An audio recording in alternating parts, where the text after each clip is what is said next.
All right, committee, we're coming back together. We'll finish with the Department of Ag. Would you come on back up?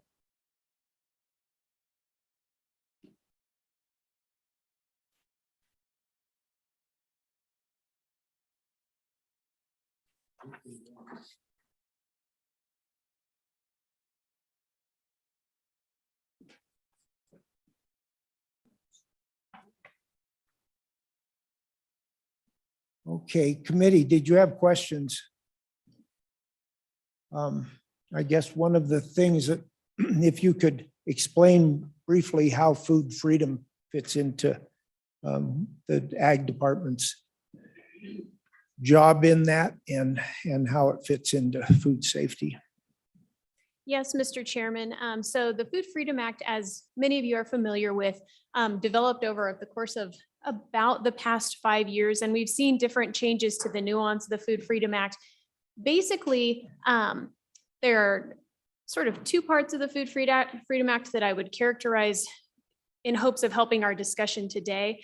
And that would be one that talks about the different food products, the relationship between the seller and the end consumer, and then the meat section that we've talked about before, primarily on the animal shares side. So if you're talking about splitting them in half, the way that I would recognize, in conjunction with this legislation, the way that we would see that is, as long as the bill outlines that the Department of Health would do any necessary work or enforcement for any food freedom questions or issues, then the Department of Agriculture would still have a role under food freedom because of those animal shares. Under that custom exemption, there would still be that meat connection. So we still have to make sure that any meat doesn't come in under violation of our rules and restrictions through the federal government and the Federal Meat Inspection Act. But depending on how the committee would see fit, they could outline who they would want doing enforcement for the Food Freedom Act. Does that help? Does committee any questions? Okay, Representative Larson. Thank you, Mr. Chairman. I guess I was going to ask you how many employees are in the Ag Department and how many are in the Consumer Health Service breakdown. Mr. Chairman, there's about 83 employees in the entire Department of Ag, and there's 24 in the Consumer Health Services Division.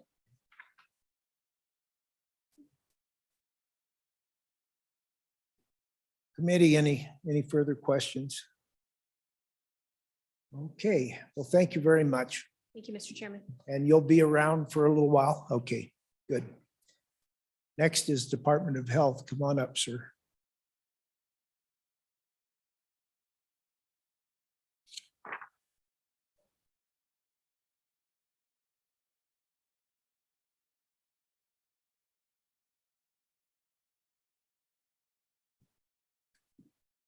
Good afternoon, Mr. Chairman, Mr. Co-Chair, members of the committee. My name is Franz Fuchs. I'm a policy analyst and legislative liaison with the Department of Health. We don't have too much to add. Obviously, this whole consumer health section is outside of our agency. It's, learning about this has been eye-opening for us, in this time we've been aware of this bill, kind of how it all works. I think I just want to make a couple points. One is that, as an executive branch agency, if the law has changed, our job is to execute the law. So we will happily take on the consumer health section. We've had some discussions on where it should fit within the agency. Some of you may know the Department of Health is very large. We have 5 main operating divisions. The 2 likely candidates for this office would either be the Public Health Division or the Aging Division. And the Aging Division sounds a little odd, but just to explain, we in that division, we have the Office of Healthcare Licensing and Surveys. So these are inspection, a regulatory function, similar in a way, but instead of looking at restaurants and pools, we look at nursing homes, hospitals. It's similar in function, but very different in subject matter expertise. The third point I'd like to make is, watching or talking with Department of Ag and watching their very compelling presentation. What struck me was that currently the consumer health section is a very coherent and organic whole, in the sense that all the employees seem very highly skilled and they're cross-trained in various disciplines. And a lot of the budget and a lot of the grants kind of cross subsidize each other. So we would have an operational concern with if you're trying to basically surgically remove a part of that hole and transplant it into the Department of Health. If you don't take the meat inspectors, well, now you're losing workforce that is also doing pool inspections and restaurant inspections, right? And you're sort of duplicating, we'd have to replicate that same infrastructure in the Department of Health and replace that workload. And so that could lead to potential inefficiencies. And we might have to ask for more positions, more budget to be able to cover that kind of additional workload, because right now it's being covered efficiently in one entity, if that makes sense.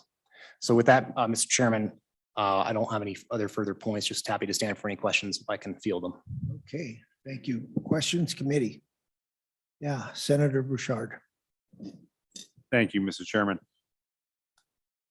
So as it is right now, the Department of Health, does it do anything in licensing of restaurants, or is that still on the other side of the fence?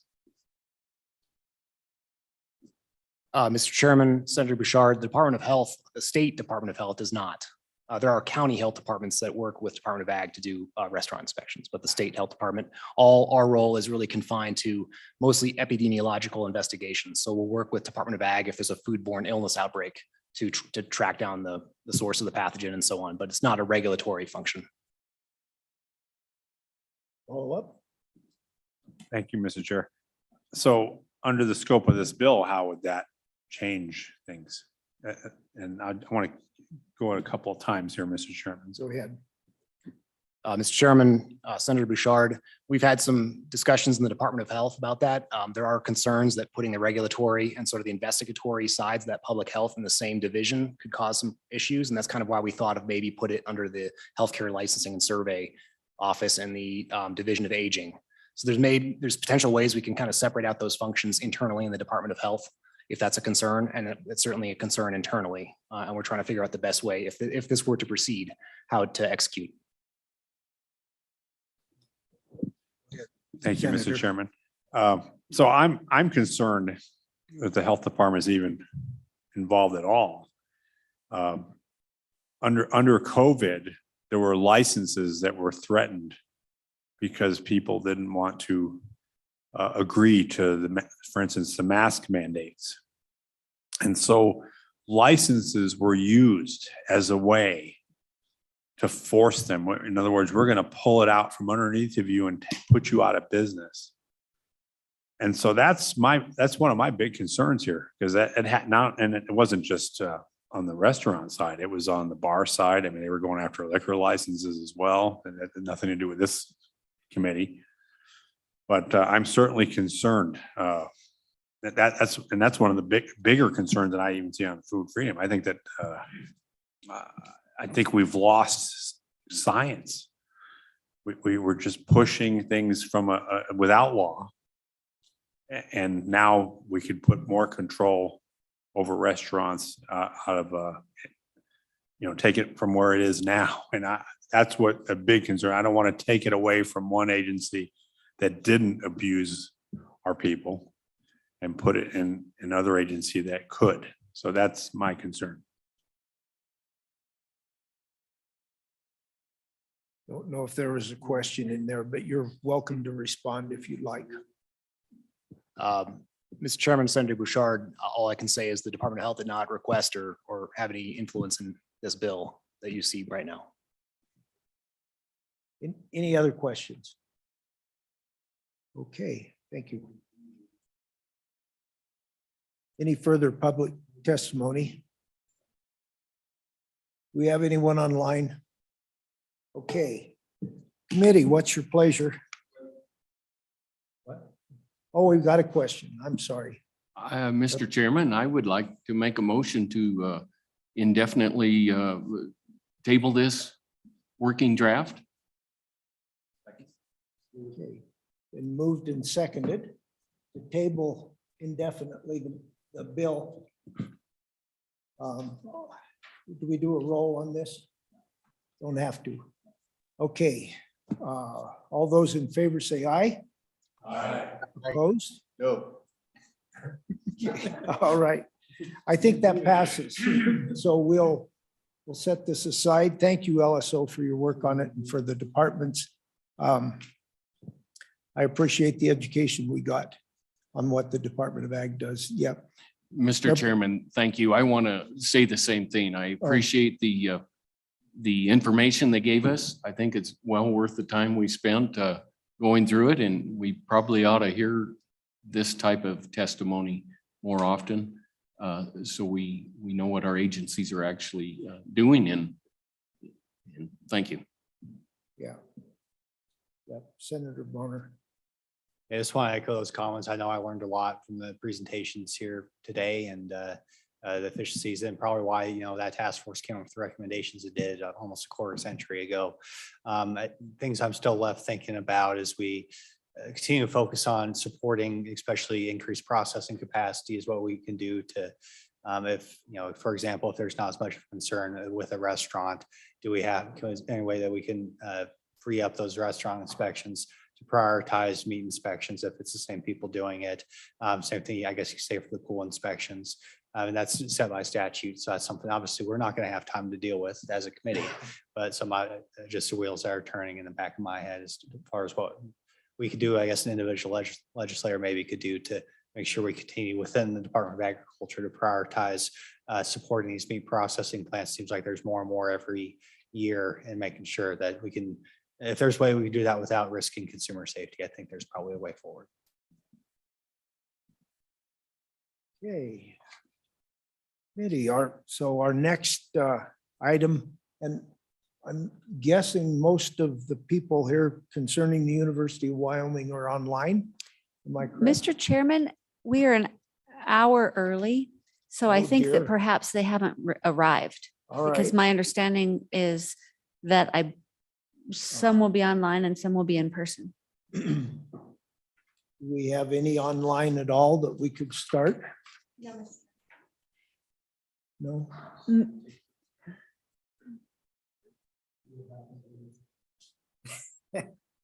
Well, yeah, no.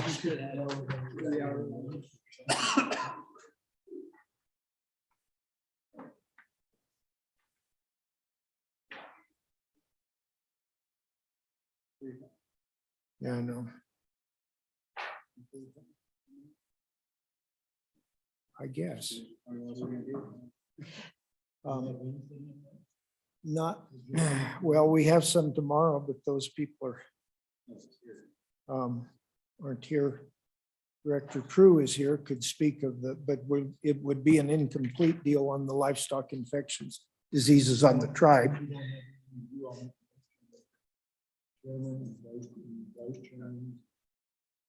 Mr. Chairman, we could, Yeah.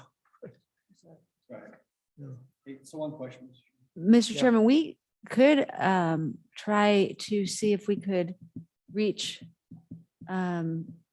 Representative Representative Lloyd Larson, because is Dr. Hazel here? No.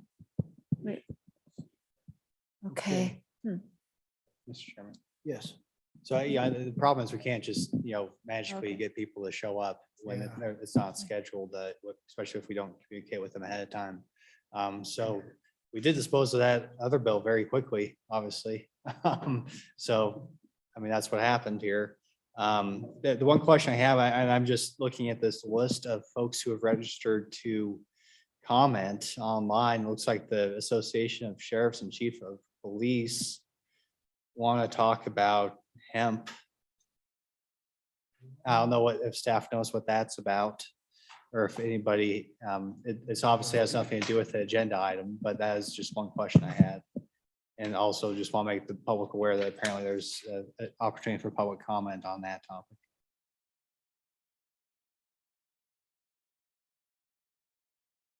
So Rhea Parsons, I don't know if she's online.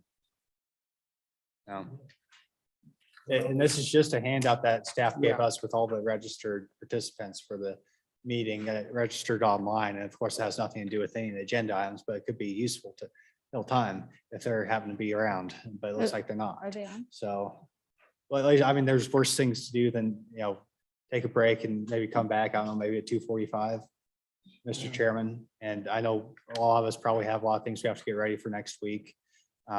We're at the Capitol building by our desk. There's a lot of work we can do That'd be my preference, Mr. Chairman. We can just break and come back and still be ahead of schedule. Okay. Well, let's go ahead and do that committee. We'll break until 2:45. Or should we break until 3? Whichever one, whichever. Huh? Just make whatever you want. I think we'll break, we'll Mr. be back by 3 o'clock. Mr. Chairman, we did email the university, so they They should, could get her sooner. Or talk sooner. perhaps, I don't know, but the Well- 2:45 idea they might be here by it then. All right. Okay. We'll break till 3 o'clock, folks.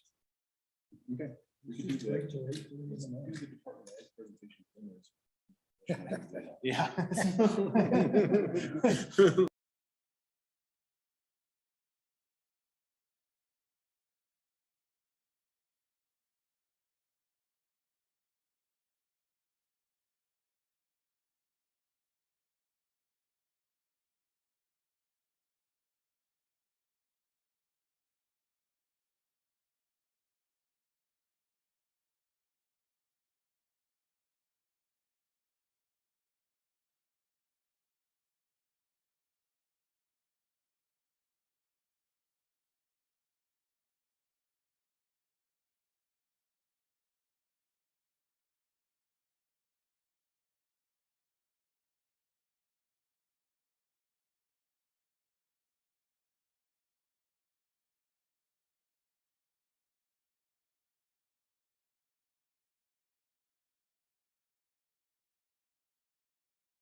Oh my goodness, my mic was on. What were you guys thinking? Okay. Call the meeting back to order. So first order of business now will be the University of Wyoming. Welcome, Mr. Marsh. Thank you, Mr. Chairman, Mr. Co-Chairman, members of the committee. First of all, thank you for the opportunity to be here and for allowing the university to hopefully be responsive to some of the questions and concerns that were raised by this committee. And I think we were, prepared to do that. I think in addition to this committee, the message I think that I want to share with you all too is that the trustees have been pretty responsive to lots of constituencies around the state and had numerous conversations with stock growers, with Mr. McGagna, not just me, but I think President and Provost and others. And I think what we've tried to do and have heard from those constituencies as well with regard to this reorganization. It's a difficult task, as you can imagine, and you're sitting in those seats too, so you understand that. But certainly, I think that we are moving forward and moving in a positive direction. And so with that being said, I'll make maybe a few closing remarks. But in the meantime, what I'd like to do is to ask President Ed Seidel and Provost Kevin Carmen and Dean Rasco to provide, if you will, more of a formal presentation and then answer some additional questions. So, Mr. Chairman, thank you. With that being said, I'll turn that over unless you have questions specifically for me before I turn that over. Any questions before President comes up? Okay. Good deal. Thank you, Mr. Chairman. Jeff.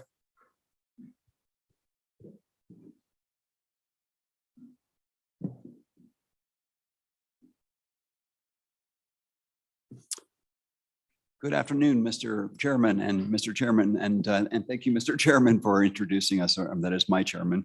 I'd like to maybe first just say thanks for having us here and to introduce my team. We have Provost Carmen on my right and Dean Rasco on my left, and we also have a number of others here. And I'll just call out in particular our trustees. In addition to Chair Marsh, we have Trustee McKinley, Trustee Brown, Trustee Sullivan, Trustee Greenwood, and is Trustee Linton perhaps here or online, but anyway, it's our Legislative Affairs Committee who are here in support of us. And we have a number of other people who may chime in with if we get into some details of questions.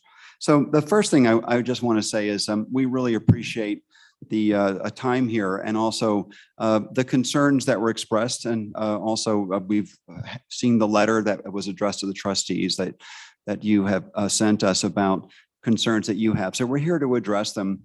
And what I would propose to do is we each have something to add. So I will start with a sort of a high level overview and maybe just to point out something you all know, but we have had a series of budget cuts, quite large budget cuts over many years and predating me. I'm only 1 year in to this job, 1 year and a few months. But if you look at the budgets from FY17 up until the present time, it's gone from 386 million down to the current proposed budget this year of 312 million. So that's about a $74 million cut. And what has typically happened is, and we've had changing administrations as well, right? So there's not been a sustained continuity. So there's a cut. I would say they have not necessarily been very strategic in the past.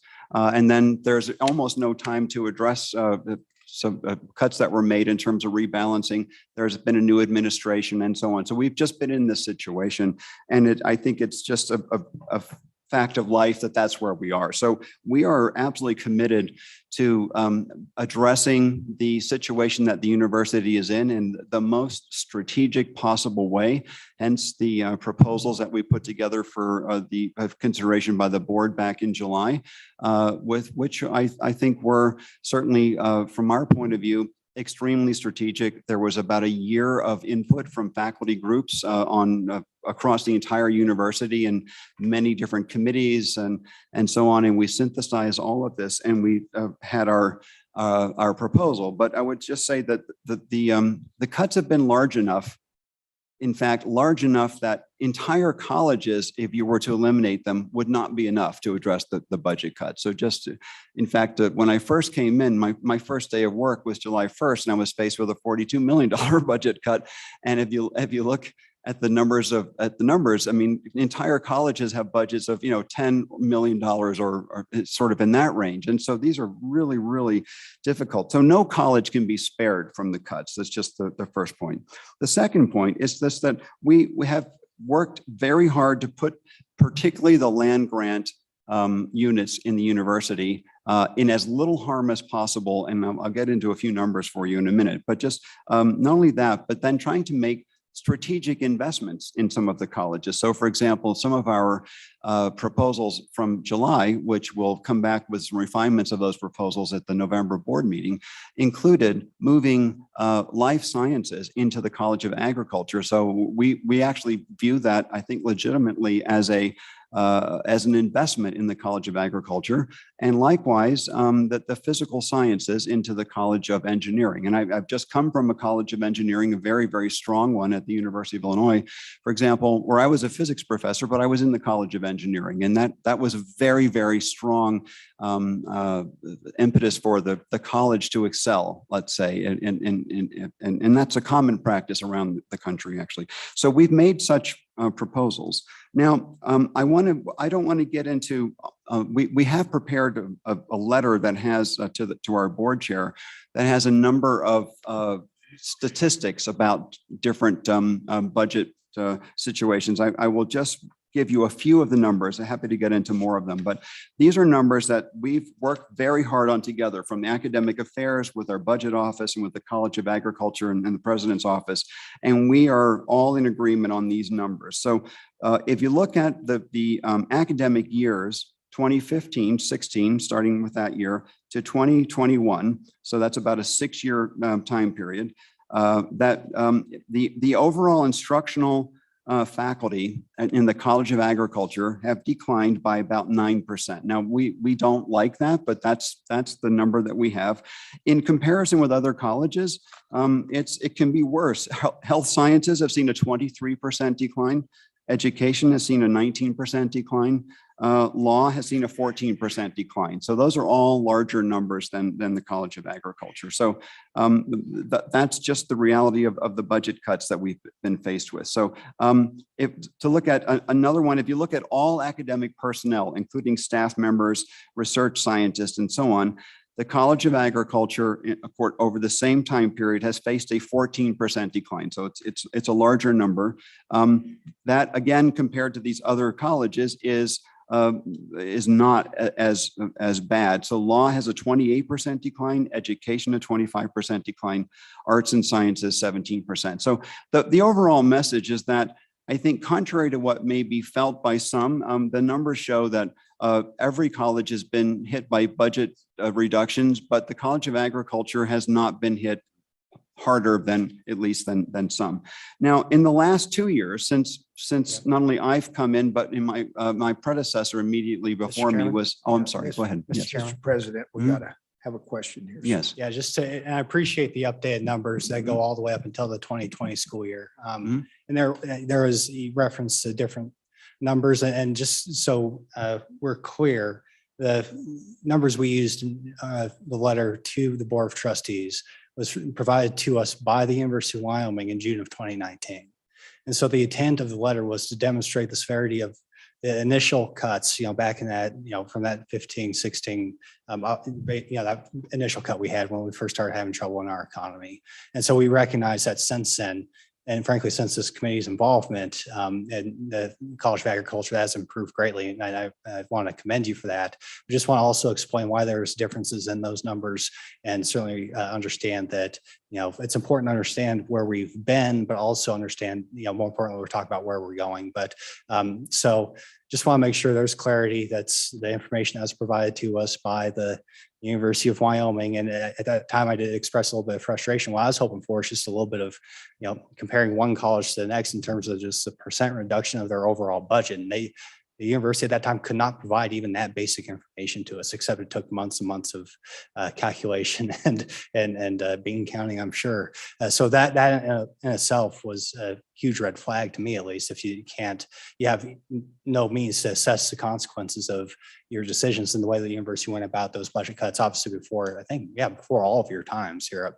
And so just so we're understanding, why there's a little bit of a disconnect. I think it has to do with the timeframes and just the challenges of getting just basic data as to the effects of those initial cuts. But once again, I want to express my appreciation for the improvement since then. Thank you, Mr. Chairman.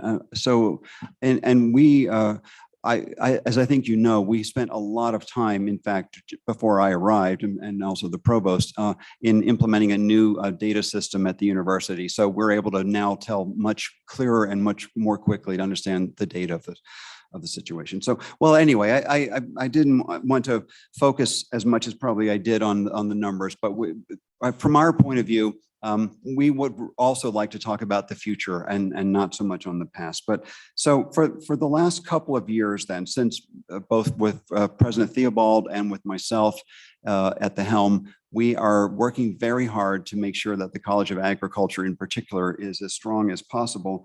And in fact, in the current timeframe, it has the lowest of any of the cuts to the university colleges, except for the Honors College, which is a sort of a special case. So anyway, I think that's enough about the data. Happy to go into more, but I would like to just say, going forward, we are extremely bullish on the College of Agriculture and the College of Engineering in particular, thinking about the land grant. Not only, well, there are of course other land grant units in quotes, but those are ones that we think about a lot, and we are going to make them absolutely strong as possible. So I'd like to just pass it on to Dean Rasko, perhaps, to talk a little bit about her view of the College of Agriculture in recent past, and then also going forward. So committee, did you have any questions for President? Well, he's there. He'll be around for a little bit too. So, okay, Dean Rasko, go ahead. Thank you, Mr. Chairman, co-chairman, members of the committee, and thank you for inviting us here today to talk about the College of Ag. I'd like to commend both President Theobald and President Seidel for helping to turn the situation around with the College of Agriculture. President Theobald in particular was very much focused on the loss of faculty members that we'd experienced in the college from the 2016 cut. And as I've presented to the committee in the past, over the last fiscal year or so, we've been able to hire 11 new faculty. So, we're still in a, maybe a situation that we don't like as far as faculty numbers, but we have had some support in that area. In addition to President Theobald's support for 4-H and extension, knowing that there have been issues with that 2016 cut on our extension educator population, particularly out in the counties. President Seidel has been particularly supportive with our requests for ARP monies to improve our R&E centers and also expand capacity at our research and extension centers with support of exception requests. And then also by excluding from this last round of budget cuts our extension programs and also our R&E centers. So that's been quite welcome for our college. So these recent cuts are difficult, but those programs which are particularly important to our stakeholders have been spared. There also have been some new initiatives. We do have a number of our faculty moving into the Science Initiative Building, and there also are proposed investments into science and technology at the university that are going to benefit our ag students and lead to a greater student success. So I guess one of the things that I'd like to raise here today is that it's very important for the university to have a strong College of Agriculture. But if the rest of the institution isn't strong, our College of Agriculture won't be strong either. So if there is a proposal to remove the College of Ag or College of Ag and Engineering and Military Science from the block grant, that's going to be detrimental to all of our students at the institution. For our students in agriculture in particularly, it's going to jeopardize their access to get the fundamental background education that they would need in the basic sciences, math, humanities, and social sciences. So this would be something that in the long term would not be something that we would recommend for the College of Agriculture. If the university is strong overall, then the College of Agriculture, as part of that institution, also has the opportunity to be and remain strong. So President Seidel? Thank you, Dean Rasko. So, Mr. Chairman, may I continue, or shall we ask questions? Yeah, any questions, committee? Yeah, I would just make a few comments. Around here, Trustee Brown is Speaker Brown. And in our tenure together, I was there briefly when we were able to put savings away. He was there for a few more years, and those were really good years. I'm guessing all three of you have been baptized by fire, because things have changed a lot since in the last 10, 12 years. And the cuts that you're receiving are probably just as big for every agency in the state. So anyway, keep that in mind. In fact, they're probably greater everywhere else. We've seen year after year, the workforce decline as far as state employees go. And so we've seen some big differences. I kind of shared with you a little bit about the tax structure of Wyoming, where every family we bring in, family of three that we bring in, receives about 30,000 in benefits and only pays about 3,000 in taxes. And we've not adjusted for that. But I am thankful we still have the university. It's a land grant college. It's constitutional, and it's something that is funded at probably as high a level as we can right now. But anyway, I just thought I'd kind of throw in the money side of things and why those cuts are. Thank you. We understand. We truly understand this point. All right.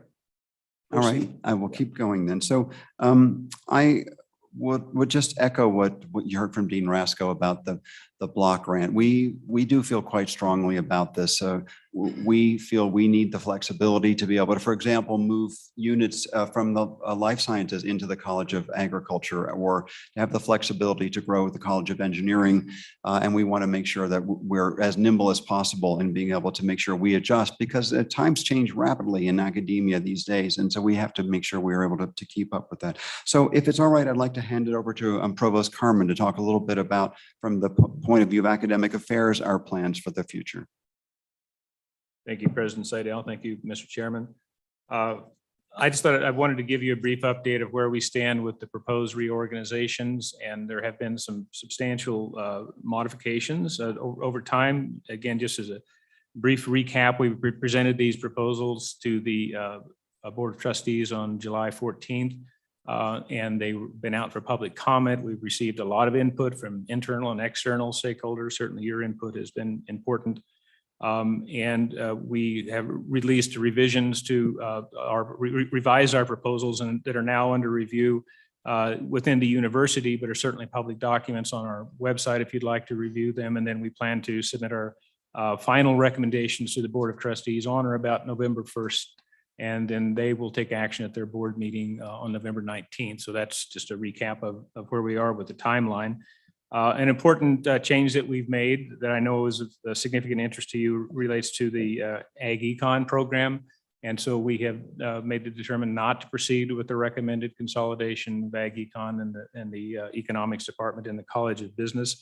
I have encouraged Associate Dean Kelly Crane to continue that dialogue, though, that was taking place, to look for synergies and potentials for collaboration between the programs. And I think that there's a fair amount of enthusiasm for doing that, but we are not proposing that those programs be consolidated. As you probably know, there's a lot of overlap in the programs already. A lot of the basic econ classes are taken by the Ag Econ students, take those in the Department of Economics, but it's an important relationship that needs to be cultivated.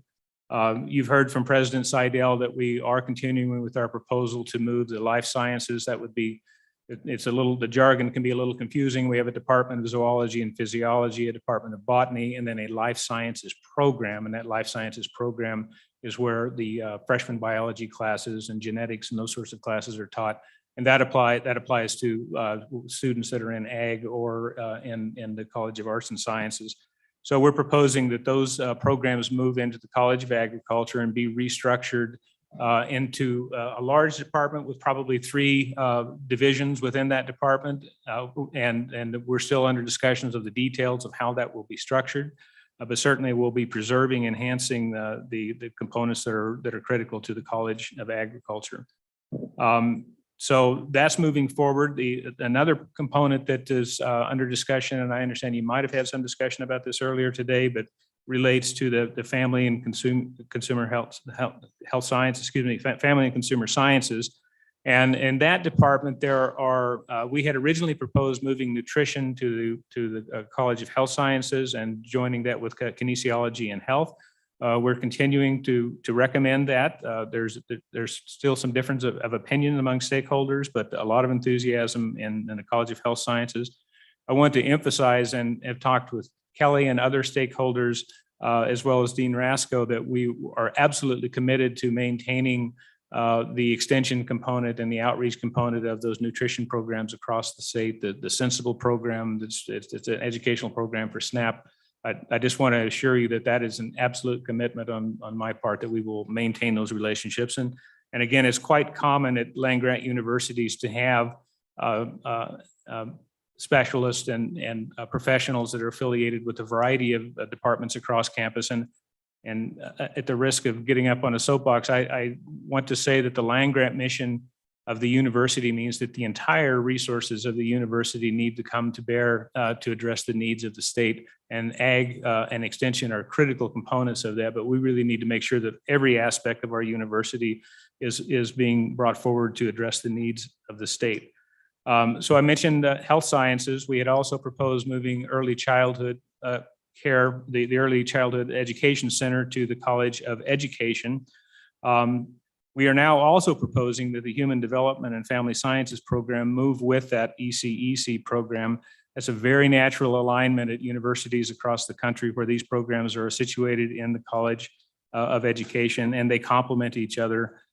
So that will be a proposal that we're making that's a revision from our original proposal. That then leaves the Design, Merchandising, and Textile program in the Department of Family and Consumer Sciences. And so part of our proposal going forward is to determine what's the best place for them. We're by no means recommending that they be eliminated. They're an important program and serve many important components to our land-grant mission, but we'll be looking into what would be the best home for those programs.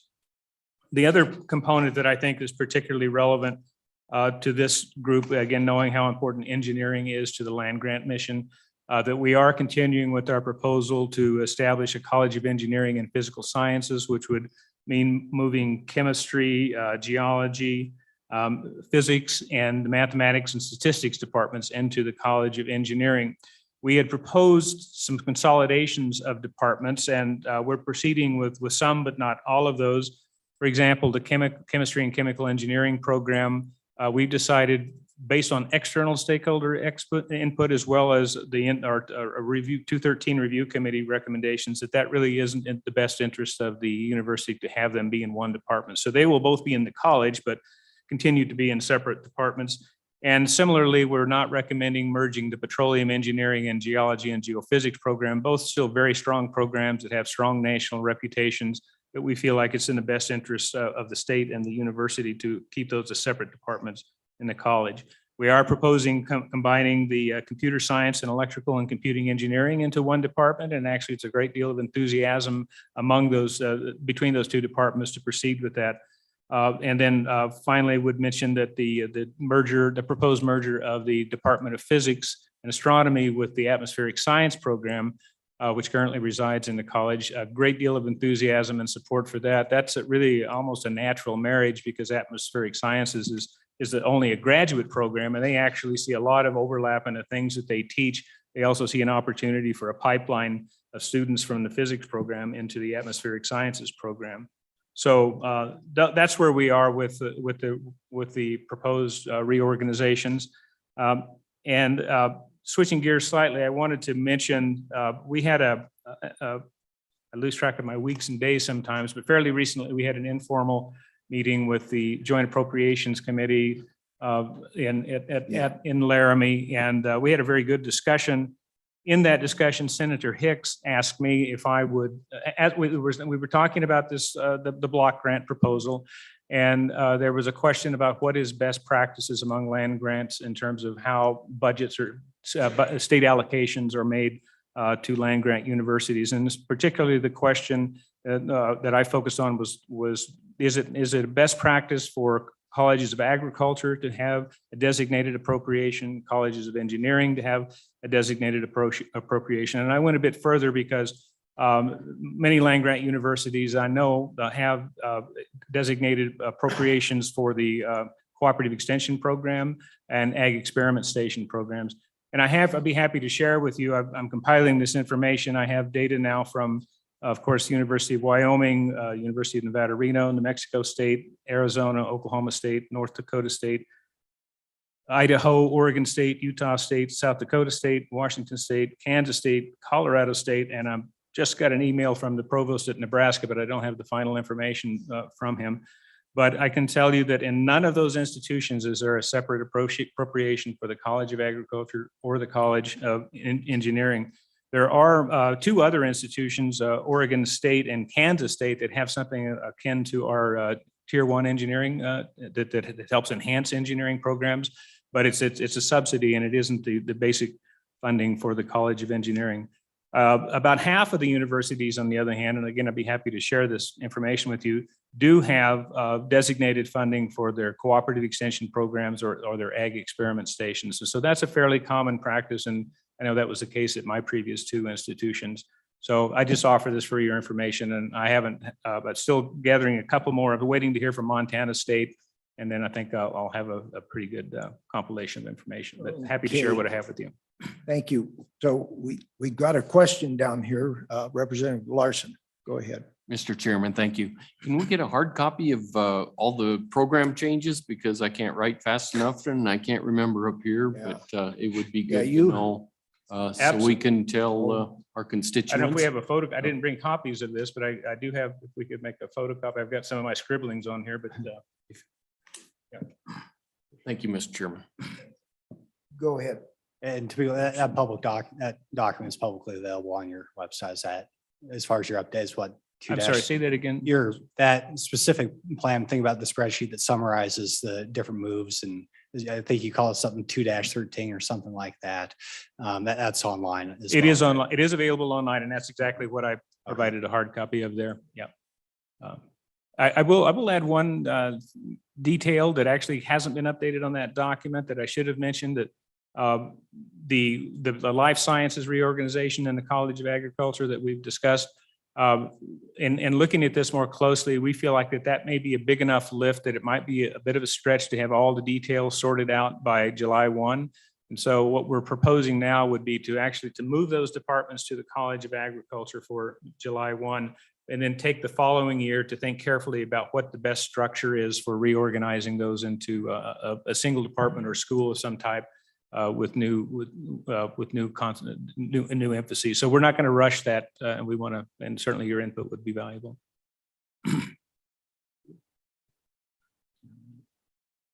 Okay, Co-Chairman Boner. Okay, thank you, Mr. Chairman. Just appreciate all the discussion, obviously all your work on this. But for further context, could you let us know, roughly speaking, how much the block grant plays into your overall budget?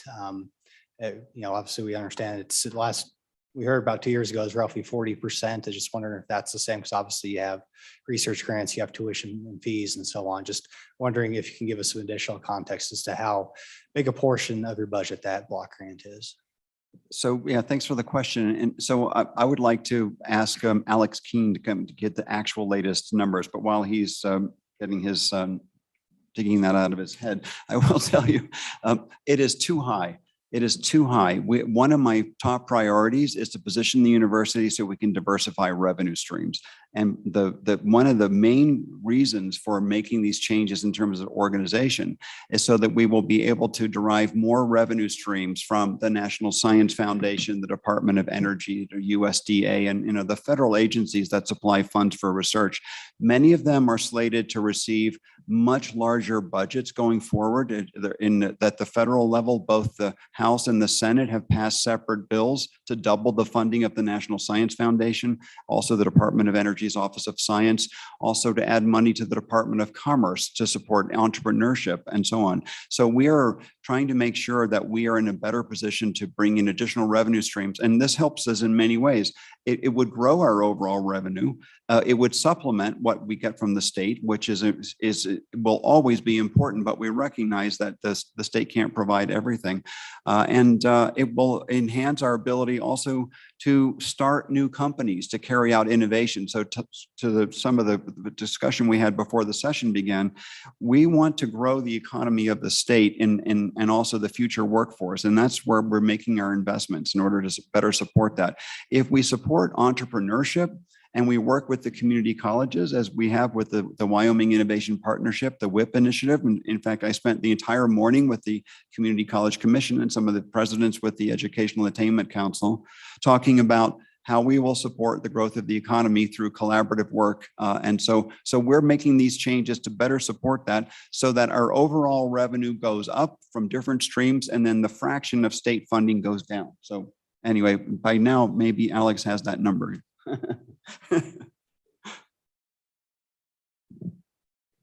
Mr. Chairman, in terms of total funding for the institution for FY22, we had about $223 million of state appropriation that comes to the University of Wyoming out of a total revenue stream of $529 million. So it's right in that 42%. When we talk, that includes all of those division appropriations to the university. When we talk specifically about that state aid line that goes into our unrestricted operating, it's around 52, 53% of our unrestricted operating. So the dollars that kind of go in, the block grant dollars that we think of in our state aid line into the mix of funding unrestricted operating at the university's general fund. That's about 53. That's the percentage that has dropped pretty significantly over the last 6 years or so. It used to be 60+% up to 70% at one point in time, but starting with the FY10 reductions and over time, that's been reduced pretty significantly. Okay. Yeah. Representative Heiner. Thank you, Mr. Chairman. President Seidel, I'm pleased to hear that you're endeavoring to diversify your revenue streams. We have some of the brightest minds in the country working at universities, and to take advantage of that and the research that they do, I applaud that. And a lot of these research dollars are available, and I'm glad you're looking to do that. But as they do research and they come up with a patent, is that patent then in the name of the university, or is it in the name of the individual professor that's doing the research?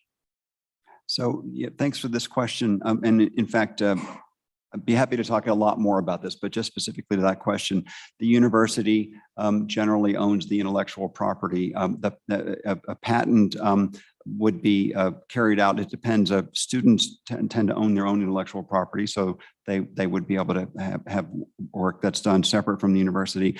We are currently in the process of changing intellectual property guidelines at the university to allow for shared intellectual property with companies. And so, in fact, we are right now working on a specific case at the university where we would have joint ownership of intellectual property going forward, and we would manage it appropriately. So we're trying to create the conditions so that faculty are attracted to come to the university with the sense that they would be able to do things in collaboration with the university, but not necessarily to the extent that the university controls everything. It's increasingly best practices that universities try to support the growth of companies outside the university or in joint ownership. Yeah, follow up. Thank you, Mr. Chairman. So in 2017, we built a high bay research facility. And since that has been built and put into operation, how many patents were applied for and granted to the university versus patents for the faculty? That's a good question. I can get that information for you, but I do meet regularly with the head of that. In fact, this morning I met with Mohammed Piri for an hour, as I do about once a month. And he is, of course, and not just Mohammed, but his entire operation are generating a lot of intellectual property. They're expanding out to include not just experimental work in fluid flow and porous media, for example, for oil and gas extraction and so on, but looking at many new applications around carbon sequestration, carbon storage, hydrogen storage, and then also building up the computational capacity with a software initiative that they want to carry out in collaboration. They have many large contracts with international companies, as well as supporting local companies as well. So that's an example that we would like to see a lot more of across the university. So another thing we did in this last year when we proposed our budget was we held extension harmless. So many units received cuts, not the extension system and not the Office of Research and Economic Development. So we can better support the growth of economic development through patents and company creation, and also so we can better support the research enterprise to bring in additional revenue streams. But happy to get those numbers for you. Follow up, go ahead. Thank you, Mr. Chairman. So from what I've been told, Professor Piri has his own company that he's working alongside of the university in that same research facility. And most, if not all, of the patents are through his company rather than through the university. So it seems like there's a conflict there that, we built this, the state paid to build this research facility, and we have a professor with an outside interest utilizing our equipment. Of course, he's renting it, but any intellectual property this then is becoming ownership of his company rather than the university. And we know that patents and intellectual property is a great funding source for universities, but we seem to be missing the opportunity here by letting one of our professors get that intellectual property in his own company's name rather than in the university. Is that correct? Is that the way it's working in that situation, or am I misinformed? You're not misinformed, but there are different cases. So in some cases, the university, if it's clear, owns the intellectual property. In other cases, Piri Technologies does. We have the general counsel and a team actively working on making sure that our regulations are followed very carefully. And so, in fact, we also are bringing in a set of advisors for best practices from some of our former institutions, in fact, at LSU and the University of Illinois. So we're managing this, I think, very carefully. And so, I frankly had some of the same concerns when I came in and saw what was going on. So in this, I was the vice president for economic development at Illinois, and I had Office of Technology Management and the venture fund at the university reporting into me. And I'm very familiar with these things. And we looked at this very carefully, and I think we're managing it quite well, actually. Happy to get into more detail on that. And just Chairman. based off that line of question, you are working on it, and it seems to me there has to be a balance almost between making sure the university gets, its share for providing the facilities and the support, but also incentivizing the faculty to go out and be creative and having a little bit more of a private sector focus. As you say, that's a correct characterization of what you're trying to achieve moving forward. Mr. Chairman, yes, exactly. And so there's a balance there, and there's a trend these days to move away from the university owning all of the intellectual property, as has been practiced for a few decades, and to be much more flexible about it.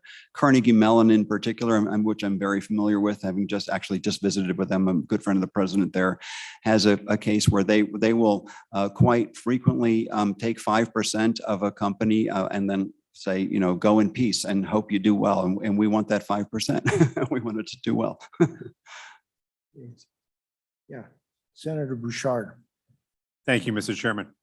So I would like to know, I think there's other members of the committee that would like to know how this even got set up, where this can happen. So was it on the trustees? Was it on someone in an administrative position?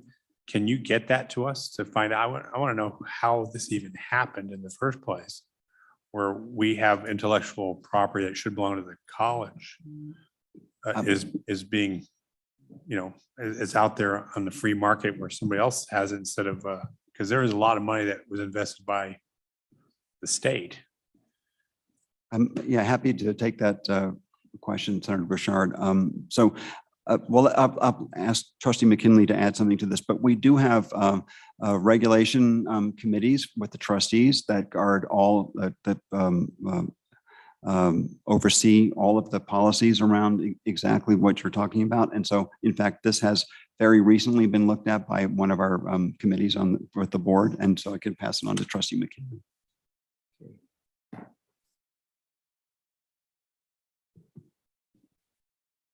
Mr. Chairman, Senator Bouchard.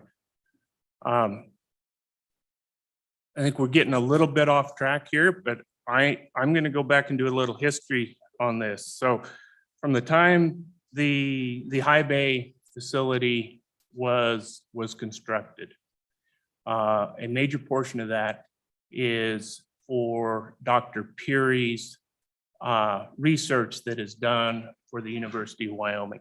He has approximately 29-30 graduate students in that facility. He's educating those graduate students and doing high-end research. The research benefits the state of Wyoming and the nation. The majority of his research is a partnership with private funds from industry and state match. This body has been very generous in providing matches, match money that then is matched by industry for specific research, both locally on a national basis and a worldwide basis. In addition to that, the University of Wyoming also provides match money to some research that Dr. Peary has done over time. Separate and apart from the research that is done in the high bay. And so there is a very specific regulation, and you can find it out on the university's website regarding intellectual property and how that intellectual property gets licensed, who owns it, and there's some nuances on who owns it, if it's developed while they're working for UW, everything else, UW owns it or it's jointly owned. Then depending upon whether it's licensed or how it is used going forward, there may or may not be a revenue stream. There's very specific on each deal. The president's involved, and we'd like more of these, but the president is involved. And there's a revenue stream. It may be 2%, it may be 4%, maybe 5% that comes back to the university. On a net basis, that revenue stream is not very large at UW.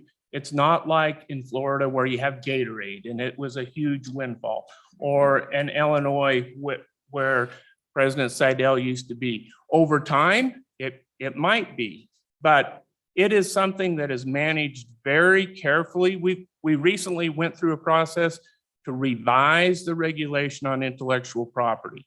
There's a brand new regulation out there that the trustees worked on and has put in place that accomplishes one of the elements that Chairman Bonner mentioned that's very important.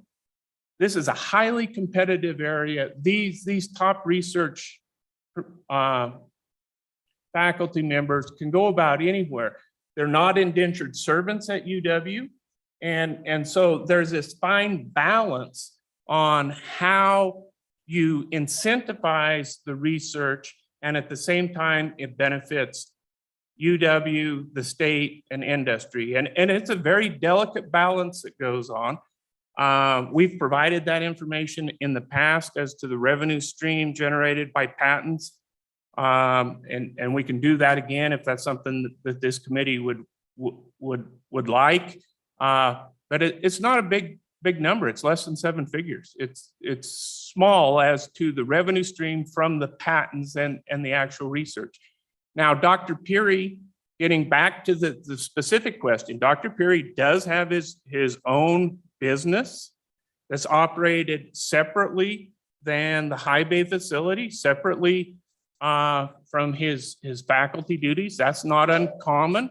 And there's a synergy between industry, his business, and the research facility at UW that's gained by having that dynamic between the private company, the research facility, and industry that he's doing the research for.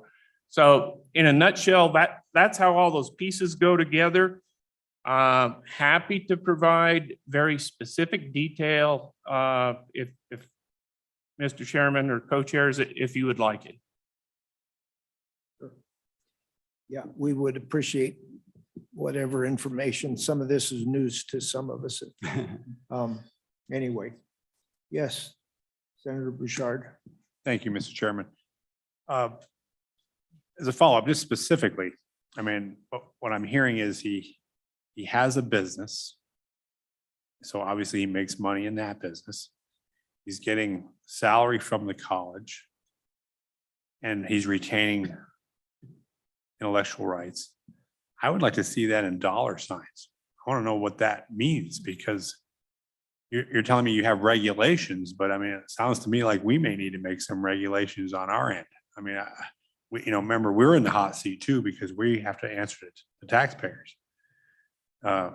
And they watch these things too when everybody comes to us to ask for money, and we have to answer to them. So I think that we should be able to see what these specifics are, so we know what's going on. I mean, we want to see how much a business is there, what that potential is that he's making on that end, plus getting a salary, plus having this intellectual rights. So could we get that in paper form so we can see what's going on? Mr. Chairman, Senator Bouchard, I'm certainly be happy to provide everything that we can. And I'll just say to what Trustee McKinley was saying, it is very common for universities. In fact, universities are increasingly expected to be engines of innovation to create economic value. In my previous institution, in fact, some of you might know the Shingrix vaccine for shingles. That brings in $30 million a year in royalties to the University of Illinois at the current time. We don't have anything quite like that here, but if we manage this well, we can think that we will help support the creation of all kinds of companies, and there will be different profit sharing arrangements depending on how that work was done, whether it was done really outside the university, if it was done jointly with the university, and so on. Okay. Thank you. So, yeah, Senator Boner, go ahead. Okay, well, if nobody else has any questions for the president and the dean and the board, I just want to say thanks for, we got some wrap up. Okay, so, okay, never mind.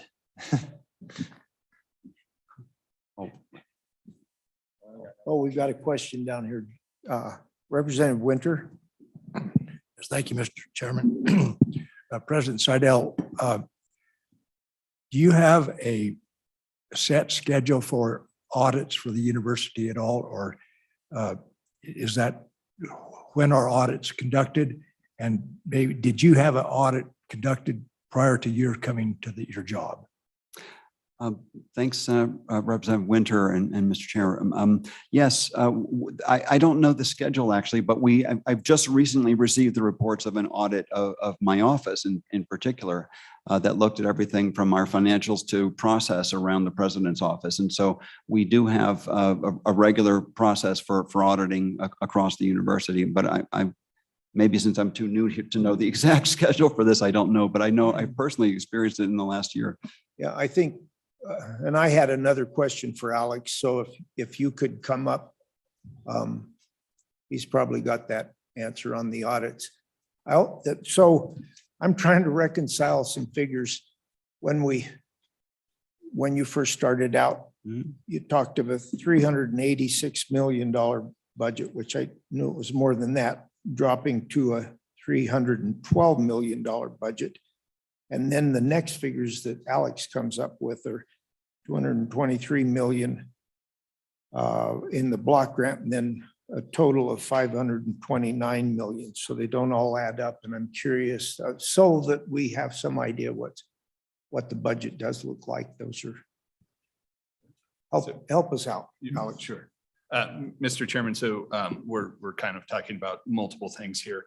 The numbers the president quoted are a biennial number for the state aid portion only. Right. The 225-ish million compared to where we get to 42% of our total budget comes from state appropriations.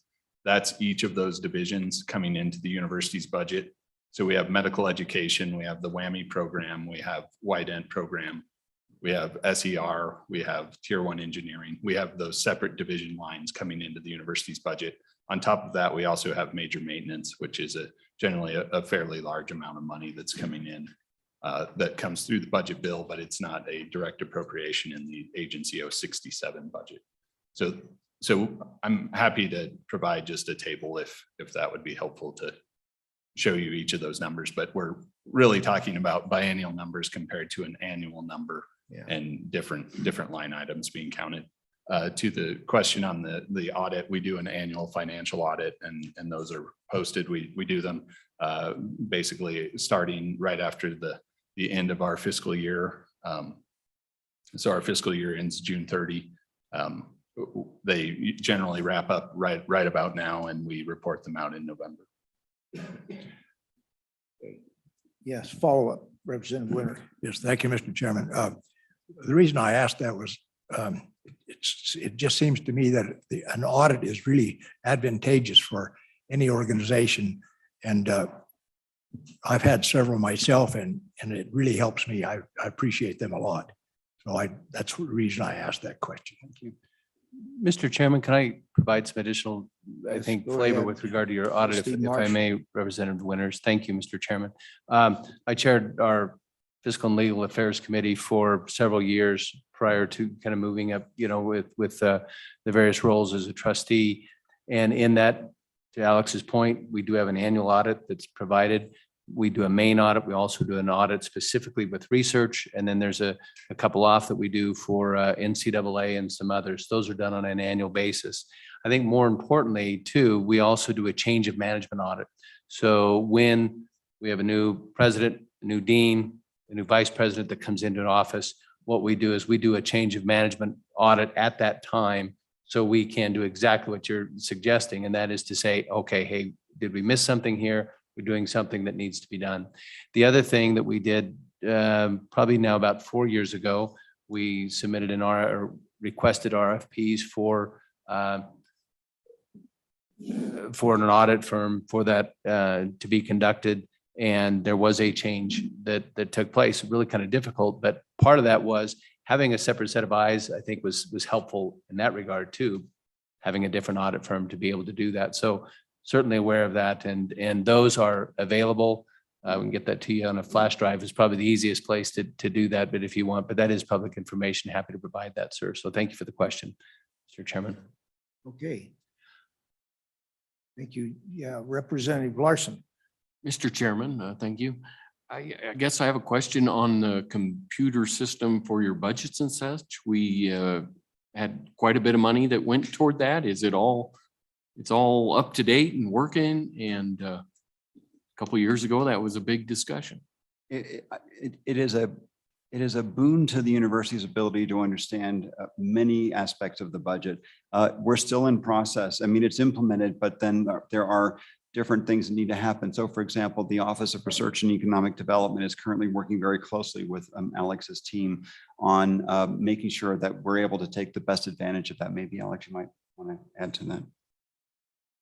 Yes. Go ahead, Alex. Sure, Mr. Chairman and Representative.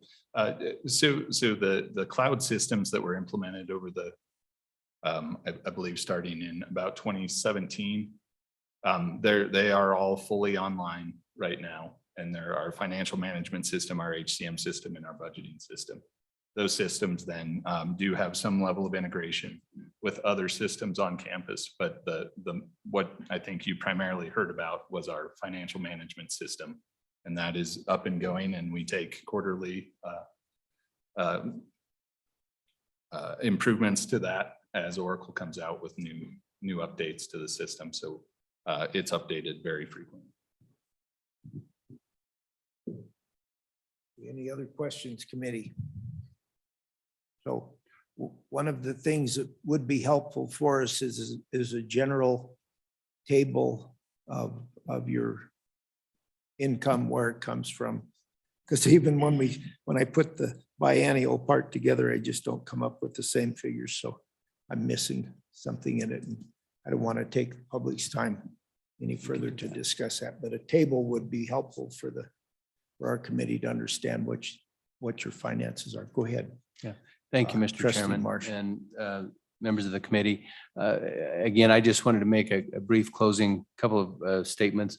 One of the things with regard to Senator Bouchard, I appreciate the question with regard to the research that Professor Peary conducts. One of the benefits that does come from that I'm well aware on another numbers side, because of a good friend that's involved in making that, was a $25 million donation from an outside firm that he fortunately, we are very, very fortunate for the research dollars that come from outside, and that's been very helpful. But in addition to that, I think some of those other numbers will be critical to do that. But in closing, I guess the thing that I would request respectfully of this committee, we've looked at this. I think the trustees, our administration has been incredibly responsive to stakeholders and constituents with regard to the concerns that came from this committee, Mr. Chairman, and would respectfully ask you, this bill be pulled that, is being considered. I don't think it really is going to, accomplish what is necessary. I think the provost has kind of pointed out too, that we're able to, if you will, manage that much more efficiently. And that's really what we've attempted to do with some of these. And that's be a little bit more strategic about the efficiencies that we're getting from the colleges, building some synergies within that to do that. So I would ask that the committee respectfully consider, if you will, a withdrawal of this bill that's being considered. Thank you, Mr. Chairman. Okay. Yeah. Senator Bonner. Yeah, well, appreciate your attendance here today. Appreciate all the work that you've done, and certainly support the overall effort. I think that I find myself fighting some of the same fights with the other things that we do in the state government, and things that we've done before. The way that we've done them may not be relevant because of the changing economic landscape, the funding challenges that we've had. And so I appreciate your efforts to look at doing things in a new way, and it has to be done eventually. I only wish that our K through 12 system was as responsive. I'll say that right now, right off the bat. But so overall, appreciate your efforts, appreciate the improvement in the College of Agriculture in particular, but also hope you understand our concerns from a recent history, very recent history. We're talking about 2 years ago, where this committee got involved in with the concern with the College of Agriculture, and just want to make sure we continue to go down that path together in a constructive way of supporting land grant functions and supporting the vital industries in our state. And it looks like you're on the path to doing so when you're faced with many challenges. So appreciate the efforts, and appreciate we had a chance to kind of stop talking past each other when it comes to the numbers. And I think we understand each other much better now after this meeting. So Thank you very much. Thank you. Okay. We're to that point of time discussion of the draft bill. So, well, let's let her explain it first. No, it'll be afterwards. So go ahead, Heather, when you're ready, go ahead.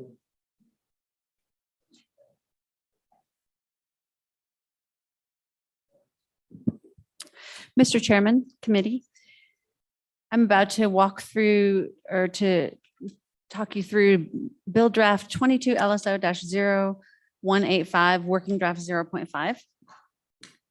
And you will see on page 1 of the bill that the title describes what this bill is going to do. So it's the separating budget request submittals and appropriations for agriculture and mechanic arts from the university block grant, requiring the College of Agriculture and Natural Resources, the College of Engineering and Applied Science, the Department of Military Science, and the Department of Aerospace Studies, or any successor of those to submit their biennial budget requests separately from the University of Wyoming's budget submittal, and then specifying applicability.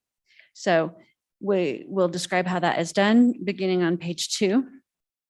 Section 1 of this bill goes into Title 21. Title 21 are the education statutes. And Title 21-17, Chapter 17 of Title 21 are the statutes that most relate to the University of Wyoming. So in 21-17-107, it is amended to read, this section talks about how the legislature is to make appropriations. And then what's added is the specifics that refer to land grants, land grant colleges. And the language that is often used for land grant colleges is agriculture, mechanic arts, and military tactics. There's some other slight language around that, but that's the general consensus of kind of how land grant college missions are referred to.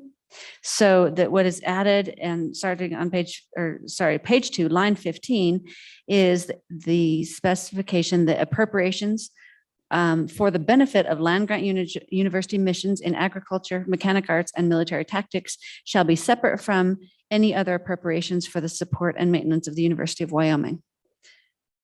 So that is in this section regarding about how the legislature shall appropriate monies that are that go to the University of Wyoming. On page 2, it creates a new subsection B in this statute. And what that does is it says, it requires that these same colleges, the College of Engineering and Applied Science, the College of Agriculture and Natural Resources, and also the Departments of Military Science and Aerospace Studies, or any successor to a college or department that's specified therein. And that was to catch if there were some sort of a reorganization.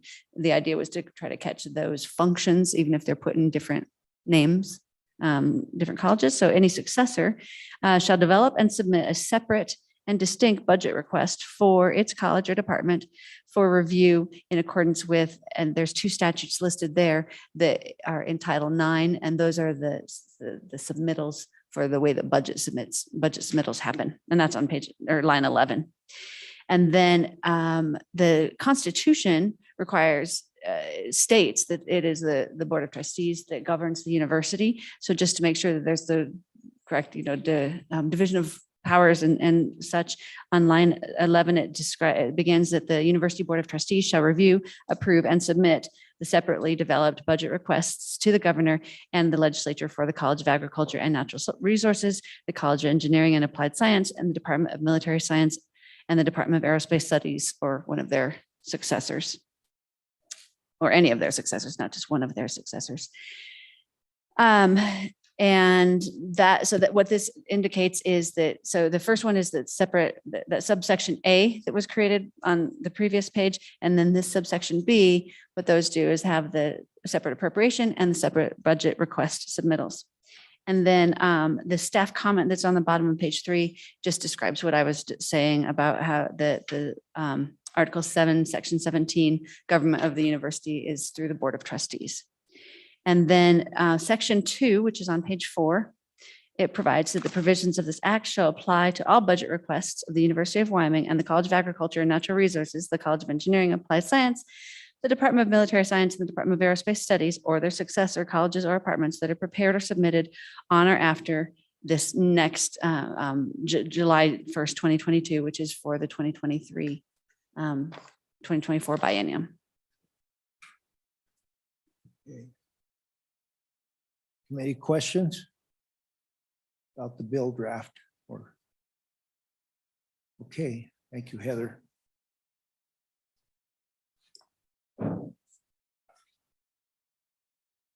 So, committee, what's your pleasure? Oh, yes, I'm sorry. Public comment. We've got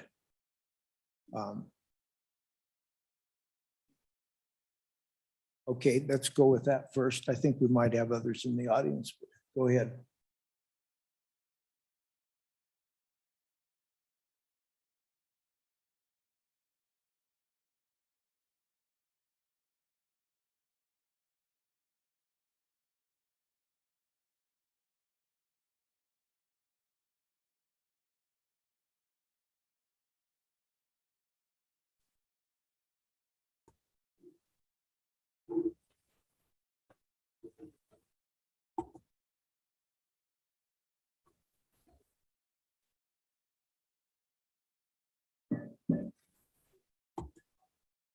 Yeah.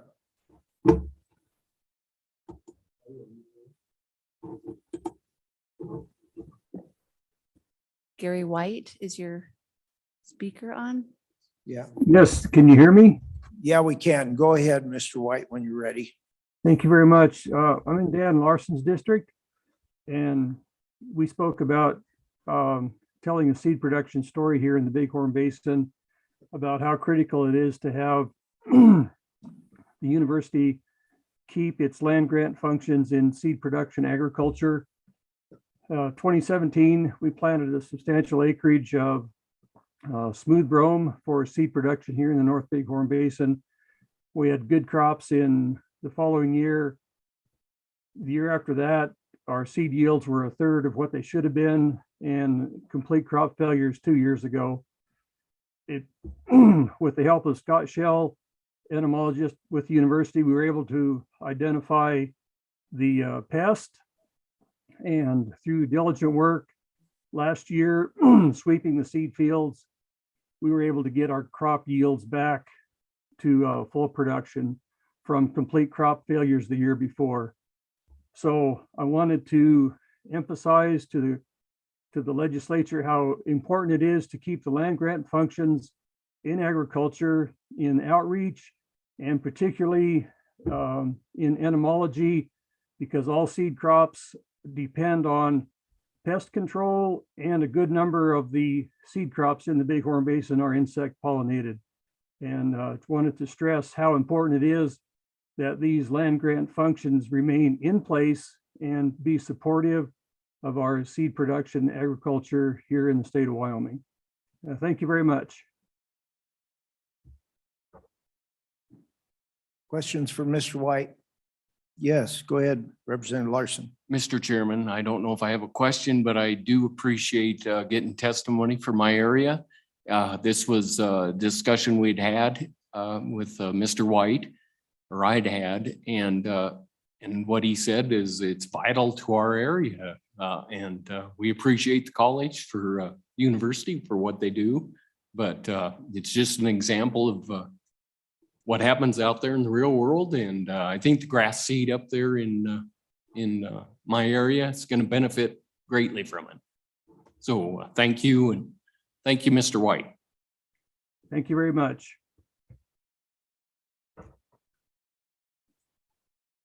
Okay, so before you come up here, Kermit, I've got a question. So how does this legislation affect what we're already doing? I'm a little lost on. We have a piece of legislation we're talking about. We have the university and its function and what it's done and how it benefited the grass seed growers in up around Powell. Does give me an idea of how this affects, this legislation would affect how we're doing business now and how we would if we passed this legislation. Boy, all right, Mr. Chairman, shooting at me. No, but well, sorry. yeah, I was asking mostly Mr. White. You can probably supplement it any way you want, but go. Are you still there, Mr. White? Yes, sir, I am. Huh? What did he say? Okay, go. Did you hear the question? I did. And I'm not sure, it was kind of a lengthy question. I'm not sure I got all of it, but let me try to answer in this way, that in seed production, we have pests that are insects, and we have insect pollinated crops, one of which is alfalfa seed, another is sainfoin seed. And the pests are dynamic, they change, and they're not well understood. And we need the university's help in learning control methods and procedures. And that is one of the land grant functions. The other states I've worked in, Idaho, Washington, Oregon, before I got my chance to come back to Wyoming to really intensify forage seed production here, all the land grant universities in those other states are very actively supportive of seed production. And Wyoming hasn't been, and it really needs to be. Okay. All right. Speaker Brown. Come on up here. Good to see you in the Capitol again.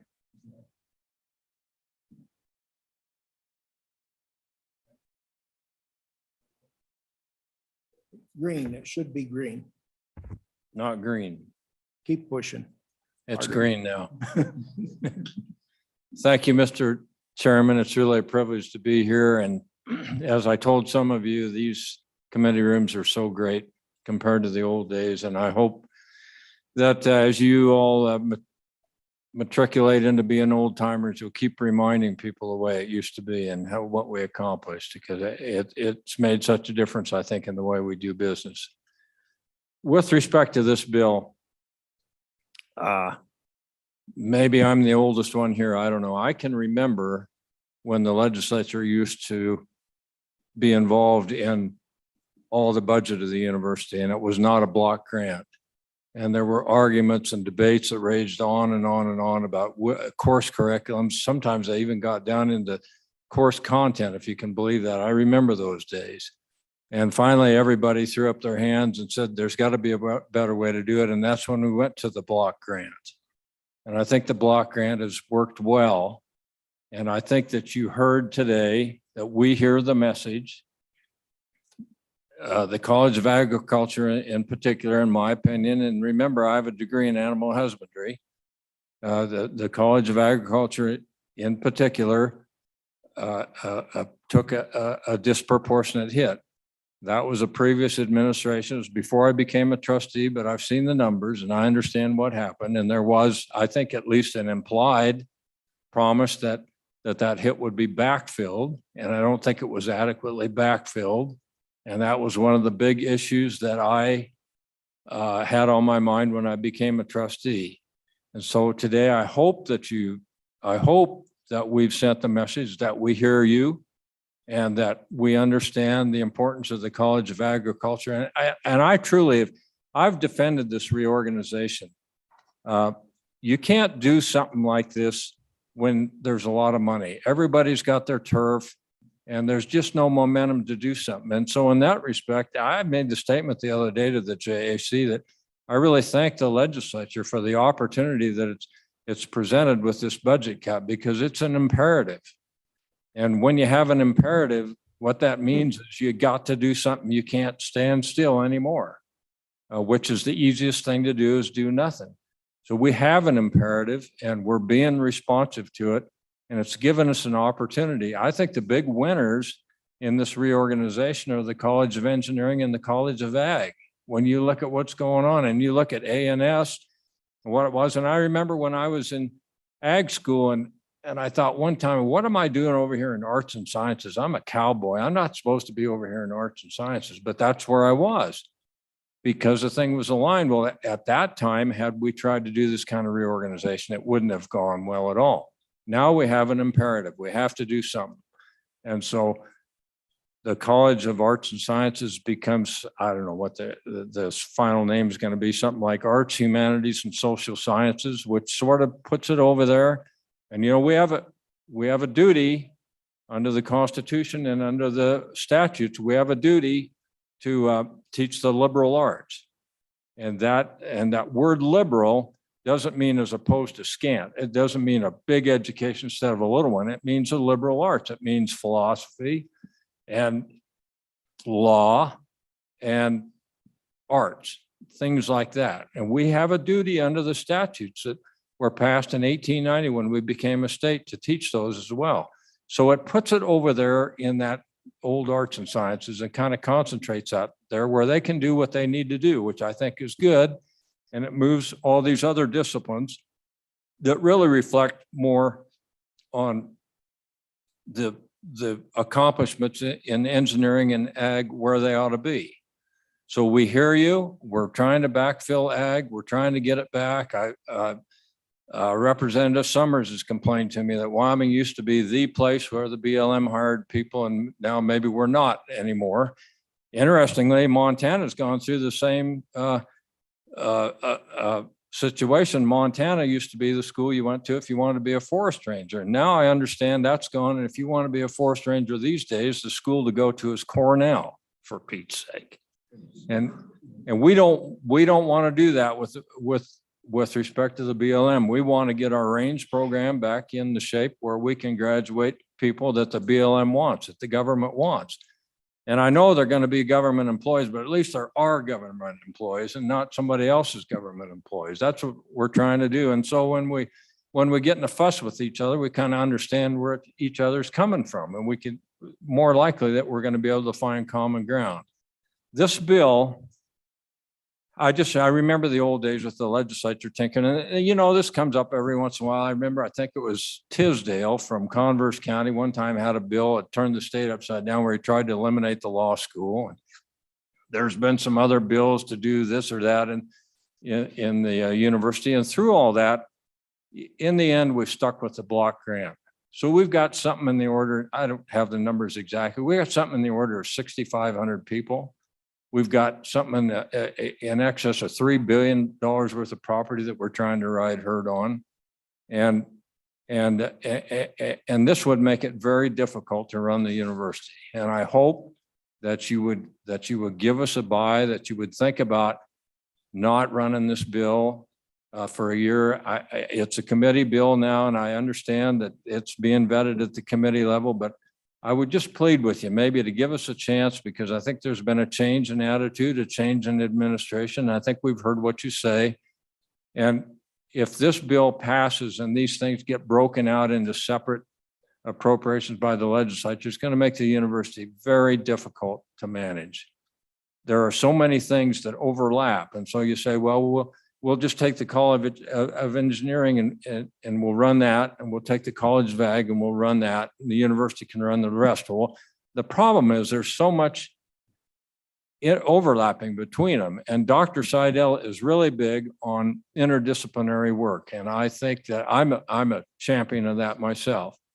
And I thought the interdisciplinary thing I did when I went to school, I got a degree in animal husbandry and a degree in business administration, and at the time I thought that just hit the sweet spot on what I wanted to do. Is originally what I wanted to do was run one of these big ranches, and I thought that about did it. So they're way beyond my elementary thinking about that now in terms of interdisciplinary work. And if the budget starts getting segmented like this, then it's going to make it very difficult to run. The other thing is that these situations change, and they change rapidly. And sometimes it's really breathtaking sometimes how fast this can change. And the legislature wouldn't have the ability or the nimbleness to be able to change as quickly as circumstances are changing. And so I guess I'm asking you to trust us a little bit, that sometimes we need to be pretty nimble. And as slowly as we move, I mean, I've been on that side of the desk, as slowly as we move, you guys would move slower. And sometimes we just need to be able to adjust and be able to do things that we wouldn't be able to do if this budget's segmented up in different pieces. For all those reasons, and probably some more I could dream of, I would just ask you to really think about trusting the block grant system, trusting this board of trustees that you have now, and trusting this administration that you have now, Dr. Seidel, and trusting the fact that in this reorganization, to me, it refocuses back toward the land grant. It takes some of this peripheral stuff and it focuses it back. And that's where I say the College of Engineering and the College of Ag are the big winners. That's the core of the land grant mission. And so we're pulling it back, understanding at the same time that we have this obligation, because remember, everybody says we did it right. We have one university. We have all these other states around us that have two, right? Montana, Montana State, New Mexico State, wherever you want to look, there are two. And I've now come to say to know that they call the one typically the state, the land grant university, and the other one maybe is called the flagship university. And so just take, for instance, CSU and Colorado. That's what it's about. So just as an example, typically the law school is in the liberal or the flagship university. And that's true at New Mexico, Colorado, Montana. Those law schools are all there. Well, we only have one university and everybody says we did it right. I've read one time, I read some of the debates in the territorial legislature when they're trying to figure out whether we could become a state or not. You know, the feds paid for everything when we were a territory. And they had great debates about whether or not we could afford to be a state. And they made some changes that most states don't do, 2 or 3 of which were the old Board of Charities and Reform, if you ever remember that, which other states didn't do. It's the reason that our Attorney General is appointed instead of elected. They're elected everywhere else. It costs a fortune compared to what we do. And remember, the feds built the first part of this Capitol, the center of the Capitol. That was federal money. And they were trying to figure out whether we could afford to be a state or not. And so everybody looks at us now and says, you guys did it right. You've got one university instead of 2. You're not supporting 2 campuses and you don't have your resources divested so much and concentrated them. And we really have a world-class research university. And you go to those other states around now, we admittedly, Colorado, they've got the critical mass to do it. But you look at Montana supporting 10 campuses, you look at South Dakota, you look at New Mexico, you look at a lot of these states, and believe me, they would rather have one university wearing 2 hats, both the land grant and the liberal arts. They would rather have one university instead of wearing 2 hats instead of 2 universities. So that's what we're trying to do. We're trying to make all this work.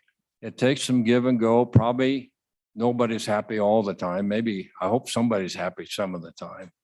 And so Mr. Chairman, I would just ask, that's my plea, is that we have an opportunity here to continue to manage the university under a block grant so that we can shift our resources and put them where they're needed, with the understanding that you expect the land grant mission to be fulfilled. And I don't think there's any question on our part that we're sensitive to that.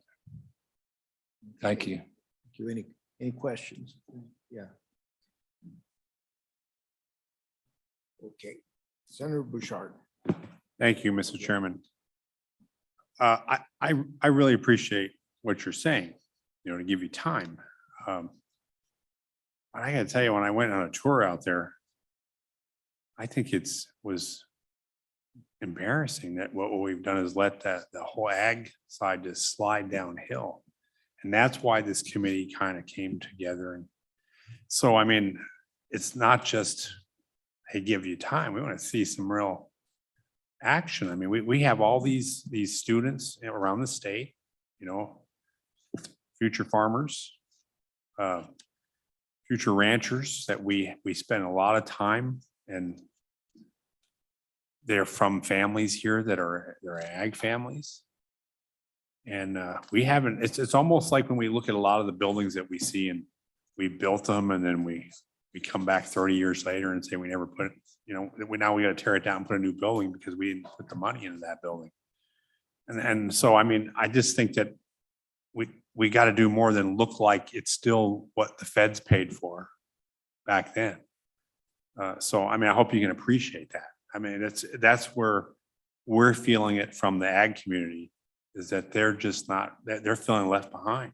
And we put a lot of money out there. And where have they been fit into this picture? Because if we look at, for instance, San Luis Obispo and what they do in the ag world, the marketing world, I mean, we're getting beat by the anti-meat people right now. I mean, I don't know, the fascism that's going on in the whole anti-meat world. And quite frankly, what bothers me is the marketing people that we have, not that they're in the ag department, but we have ones that I've got into tussles with publicly. I mean, Green Party people that are just totally against some of the things that, I mean, they're on the other side of the fence politically. It just doesn't make a healthy environment for where we should be going as a state. So that's just my position, not necessarily everybody here on the committee, but I think everybody does feel it when we did see on the tour isn't deserving of what we've done as a state. So anyway. Mr. Chairman, if I might, Go ahead. I want to say two things about that. And I really appreciate what Senator Bouchard said. I was getting really, here's just a small example of what we can do with the block grant. I was really getting tired of getting beaten rodeo all the time. And I mean, we were getting everywhere we went. We just weren't getting it done. We hired this guy, Bo Clark, and he is getting the job done.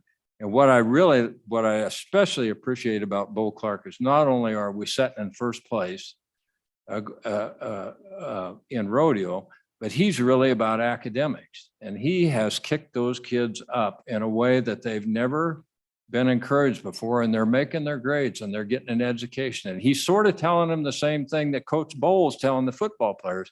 If you want to play football and you want a meaningful education, come to the University of Wyoming. That's what Bo Clark's doing with the rodeo team.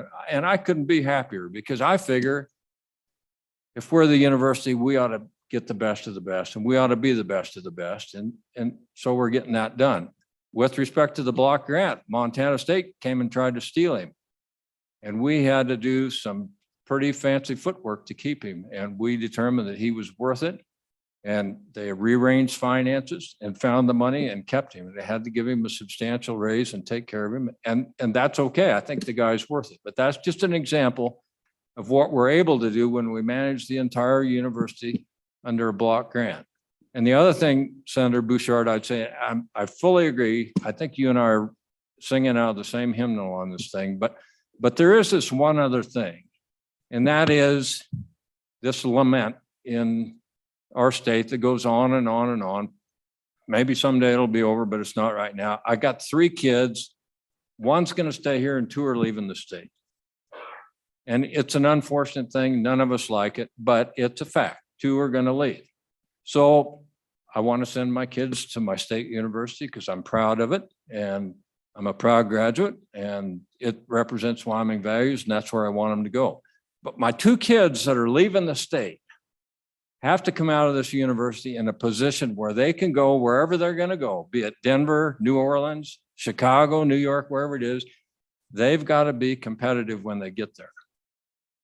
And so we have to, that's a big balancing act that we're just working with all the time. We're doing the best we can, believe me.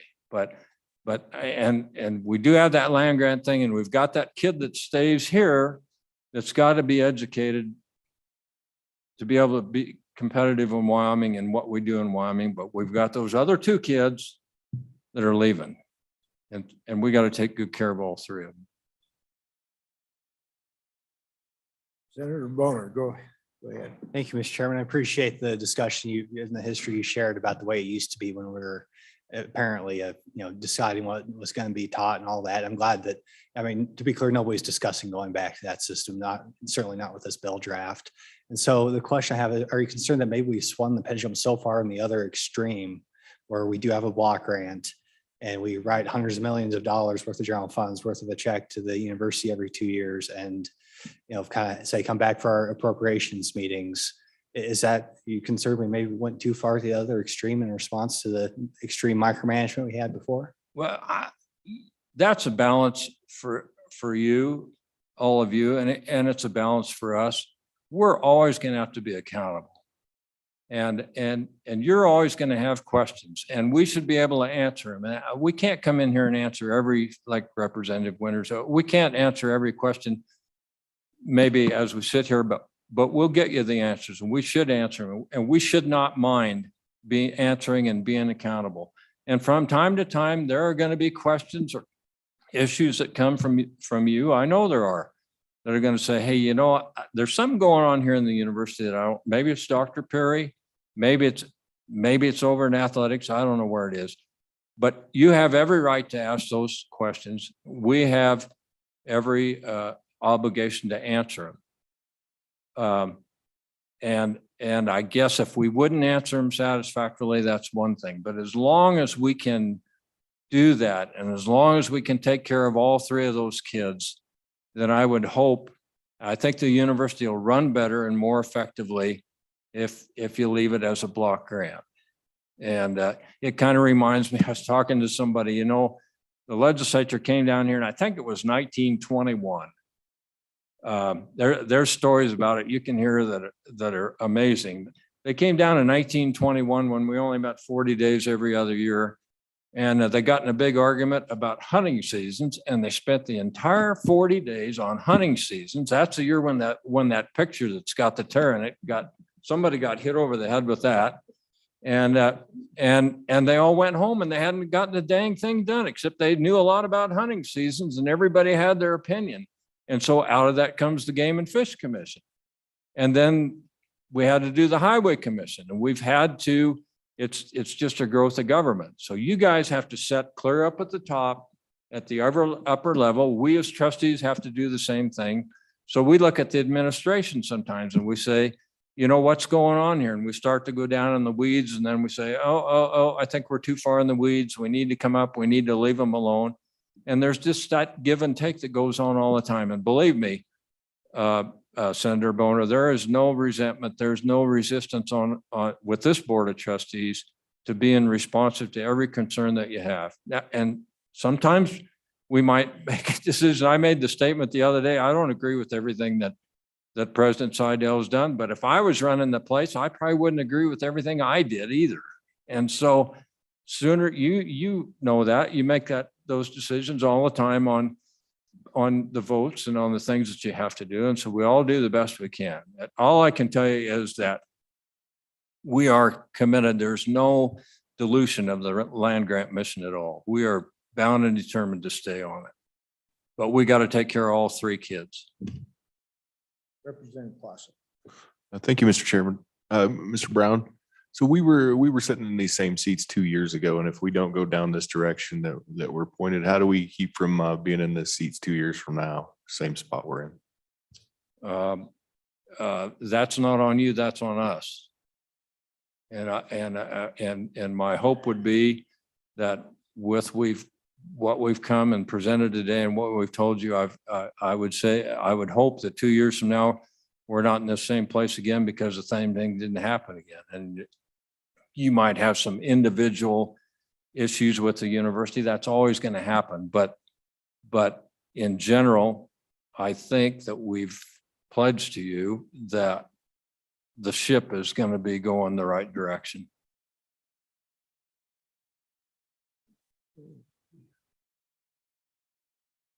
All right. Well, thank you. Well, thank you, Mr. Chairman. It's a pleasure to be here, and I kind of don't miss it, but it's fun to come back.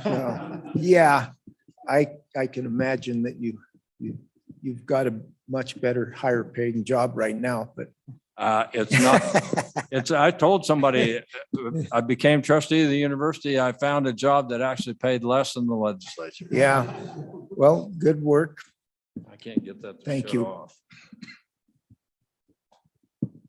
Do we have any other public testimony? Yeah, Mr. McGagna, come on up. Something while he's coming up. Kermit, we have 3 children and only one of them had to go out of state. She's engineering in Denver and trying to get back to Wyoming. So, yeah. Well, thank you, Mr. Chairman. I feel challenged having to sit in this chair behind Speaker Brown. But I will do my best and I'll be very brief. Just a couple of things before I comment on the bill, but with regard to the process we've been through with the university. First of all, I want to express our appreciation to the administration for reaching out and having been willing to work with us on things such as the Ag Econ department that was pretty important to us. I would say it's not been an easy path forward. And frankly, I think on the part of all of us, it's because at the same time, we're trying to deal with some very challenging issues in terms of budget reorganization. We're trying to build a working relationship with new people that we haven't worked with in the past. And I believe we're getting there. I think we need to continue that effort, but I'm optimistic of where we can go with it. With respect specifically to Ag Econ, which was our highest priority to keep that in the College of Ag. But I want to make very clear, it wasn't because we felt the College of Ag had to have Ag Econ. The college would continue to function if Ag Econ went to the College of Business. It's because we felt that we as an industry, in order to have properly trained students, in order to have the proper research, had to have ag econ in the College of Agriculture. And that's the perspective from which we hired and people throughout the state did to keep it in the College of Agriculture in order to meet the needs of the ag community in Wyoming, not necessarily just meet the needs of the College of Agriculture. I'm very pleased with where we are today. I will lay before you one issue on which I would hope we can continue to have some conversation with the administration and with the college, and that is with regards to nutrition. And I'll be honest with you, had I been sitting here 15, 20 years ago, I could have cared less if nutrition moved to some other college, because for us as ag producers, whether it's crop or livestock, that was not our focus. Our world has changed. Today, everything we produce, we need to have a focus on being able to tell the consumer what the nutritional value of that beefsteak is, or that grain is, whatever it is that we're putting out there. We're in a world today where we're not just dealing with the buyer that comes and buys our cattle, we're dealing with the consumer that eats the steak. And so for that reason, I have some nervousness about losing nutrition, and I'd like to continue that discussion to see if there's maybe some way that we can make that work for us. But I'm pleased with that. With regard to the legislation you're looking at today, and I believe I've seen that something similar to that before in my time dealing with the Wyoming legislature. I want to tell you that we are not prepared to support that legislation today. I think the way I look at it is, you know, a target. If you're the target of a gift, it's wonderful. But if you're a target that someone's shooting an arrow, that's not a very good place to be. And we are concerned that this effort makes the College of Agriculture, along with the others that are in there, somewhat of a target. Perhaps the target with a less friendly legislature, perhaps the target because this has to go through the trustees with a less friendly group of trustees. And we'd like to continue, at least with this administration, to build the support we can to make sure that of whatever dollars this legislature is able to allocate to the university through the block grant, that the College of Agriculture gets its fair share of those dollars. And if we fail at that, we may be back here in a year or two telling you to revive this bill. But today it's our feeling that it's not to our industry's advantage to have this bill move forward. I would suggest an area where the engagement of this committee and others in the legislature could be very helpful. I'm not saying necessarily this year, but one place that the legislature has been active is in individual grants to the university for capital construction. And those of you who have had the chance to visit the College of Agriculture facility, quite frankly, it's an embarrassment to this state. It clearly needs a major upgrade. And when the opportunity would arise for you and others in the legislature to get behind an appropriate allocation of dollars to bring that college up to the standard that it needs to be to meet the very goals that you and we have set out for it, we would look forward to working with you on that. But I would prefer that as far as the block grant, that be left in place. Has it always worked perfect? No, not for the College of Ag, not for others as well. But we think that working together, we've got the ability to achieve our goals to the extent the funds are available through the process that the block grant provides. And with that, Mr. Chairman, I'd be happy to take any questions. Committee questions? Thank you. Thank you, Mr. Chairman. We have other public comment? Yeah. Come on up, Brent.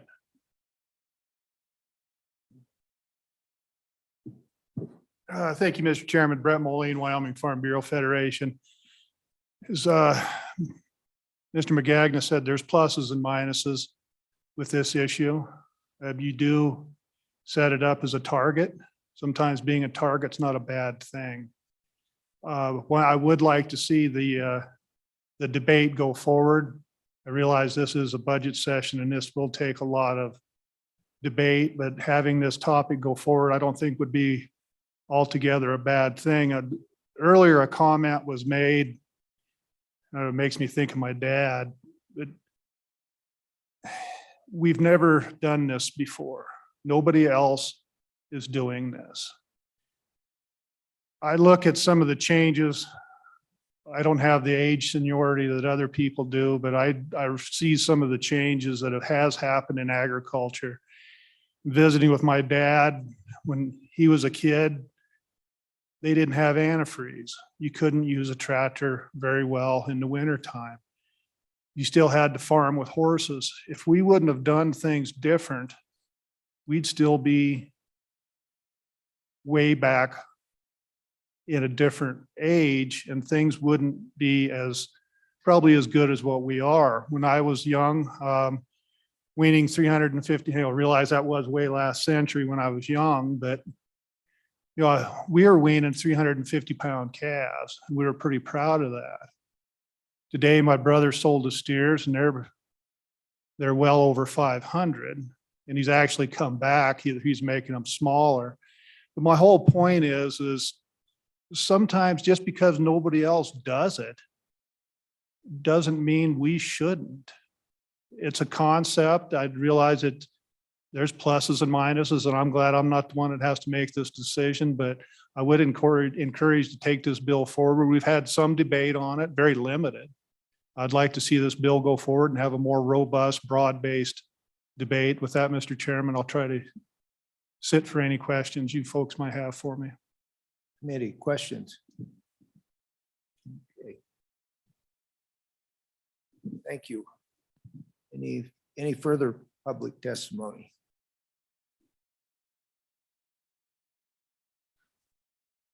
Okay, well, we've got, come on up, trustee. Thank you, Mr. Chair. That'll be very brief. My name is Michelle Sullivan. I sit as the trustee from Sheridan County. And in my dwindling day job, I have the great privilege of working to help create the conditions for young people in Wyoming to reach their full potential. I run the Wyoming After School Alliance, and so work a great deal with 4-H, FFA, Boys and Girls Clubs, all wonderful organizations. And so when I look at this bill, I look at it through the context of how best we support our students who are looking toward the university and who are at the university. And when I look at those young people who come in from various communities around the state, I see young people who maybe begin at the College of Business and then end up at the College of Ag. They might start out as a general studies student and go into the College of Education to become a teacher in one of our rural communities. And I truly believe that this bill would impact the student experience at UW and our ability to really support our young people who come from Wyoming most robustly as we think about their success. And so I would ask that as you consider this bill, you think about the impact that it might have on all of our young people who come from Wyoming who we want to serve. Thank you very much. Thank you. Questions? Gone. It's okay. I don't think we had any questions, but thank you, Mrs. Sullivan. All right. Any further public testimony? Oh, yeah, one more. Come on up, Keith.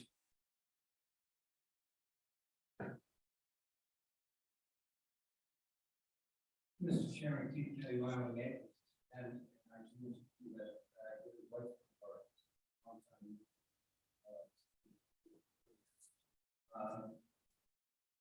we're in good one on this bill, and that's the way I would word this. Yes, perhaps has to be done to be more transparent. 2 years ago, I made enough to find out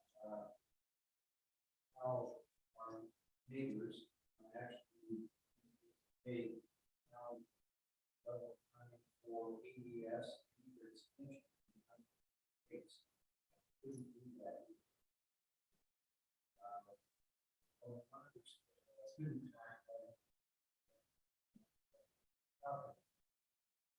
One of those legislative happened here in the West. So transparency, now go along the ways to alleviate some of these concerns. But it's in this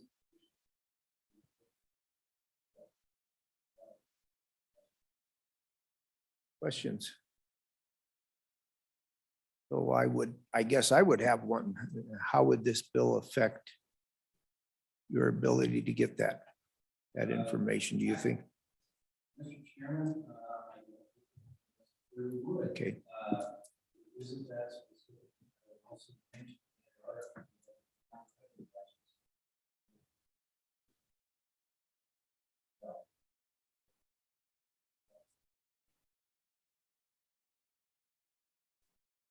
Looks like we're good. Thank you.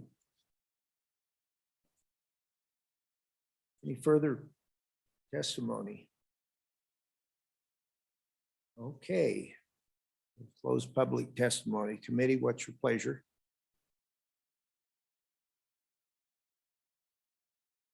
Senator Bouchard. Thank you, Mr. Chairman. You know, I think this bill actually stands for the importance that of what we've been talking about today and how we need to move in a direction to make sure that our ag community is represented. And I don't think if we keep this bill alive, that we can't later pull it and meet in the middle. I think we're at a position now that we need to stay on track where we're at. And I mean, I think it's a good idea we keep this bill moving forward, and maybe we can do better in this bill. Maybe they'll bring a plan better that we see a reason to back down. But I think we have a lot of work talking about what's in this bill and where the direction we want to go in. And I think we've all seen where we are now. So that's just my opinion. I think that we should still move forward and with what we already have here. So I guess what I'm looking for is before we discuss it, a motion for the bill and a second. I'll motion to move Okay. the bill forward. Been moved. Do we have a second? Okay, no second. So, okay, Mr. Chairman, I second that. all right. We got a second down here, Tim. So, or either of you. So let's go ahead and continue the discussion then. Discussion on the bill or changes or amendments. Yeah. So Chairman.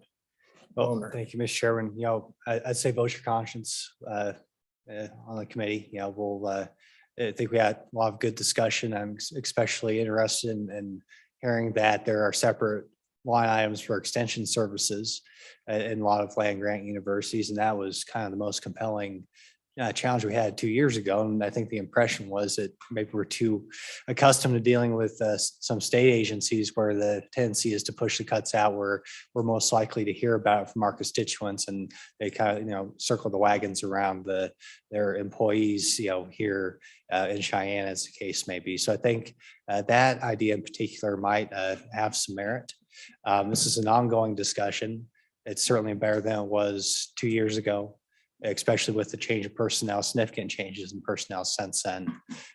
So I think there does have to be some degree of accountability. I think we got a good working relationship with the dean right here.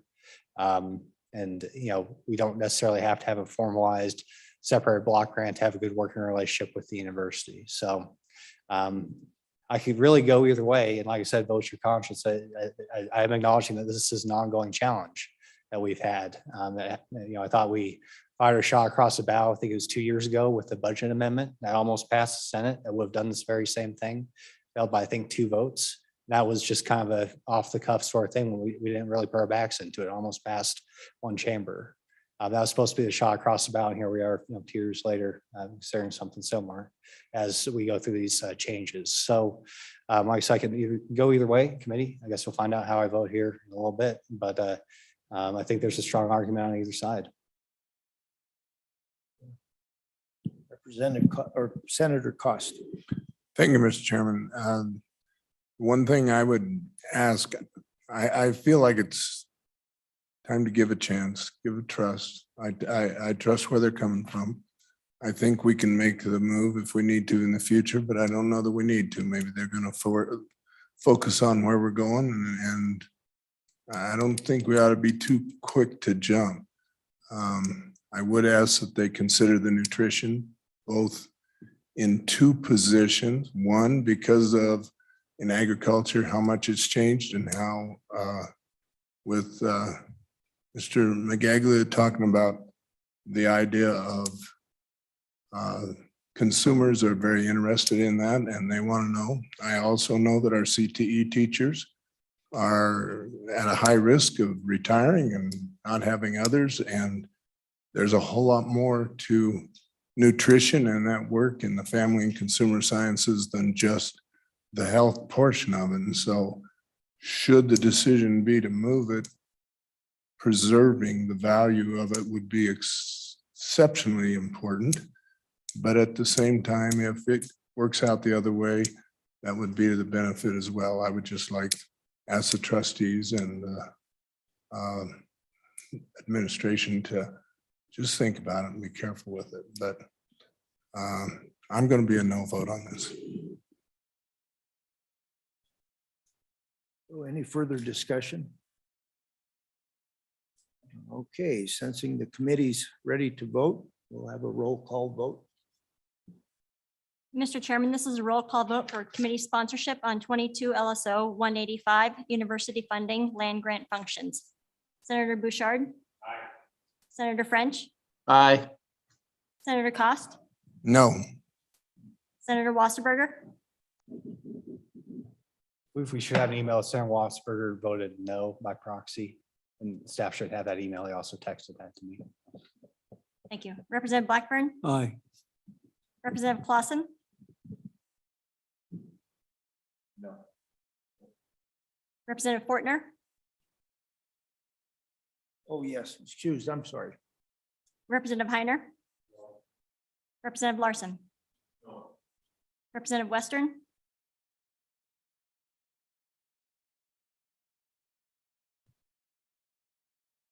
We'll go ahead and move on if Representative Cyrus. Wharf. Representative Winter. Aye. Aye. Co-chairman Boner. No. Chairman Eklund. No. Cyrus, are you there? Oh, I'm not sure. Okay. That would be excused. Okay. What do you have for a tally? 5 ayes, 7 noes. So we'll table that for now. And thank you, University, for your response for us. Yeah, come on up, John. Yeah, go ahead, John.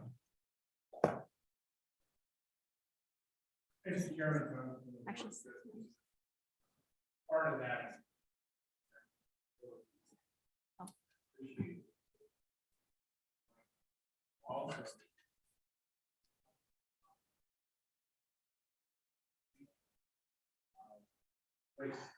Some of you are so new that from the realize that you funded it, you imploded and you had to rebuild.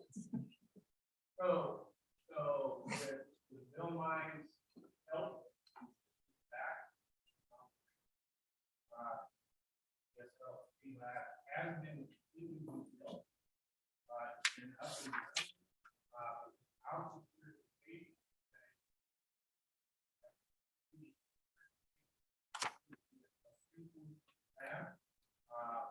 And that's I'll let everybody know.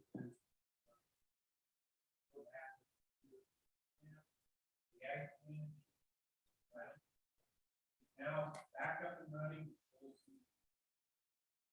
Good.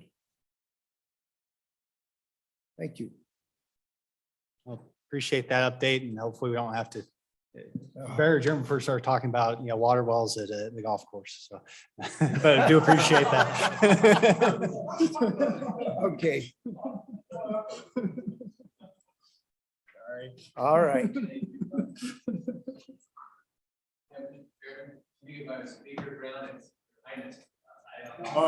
Okay. Heard a couple other names. We'll All have to right. really adjourn now. Okay. So the meeting will convene tomorrow morning at 8:30 a.m. And I think the committees, are we done any other business? Okay, we'll, the chairman will visit with the staff for a bit. This meeting is adjourned. Thank you, everybody.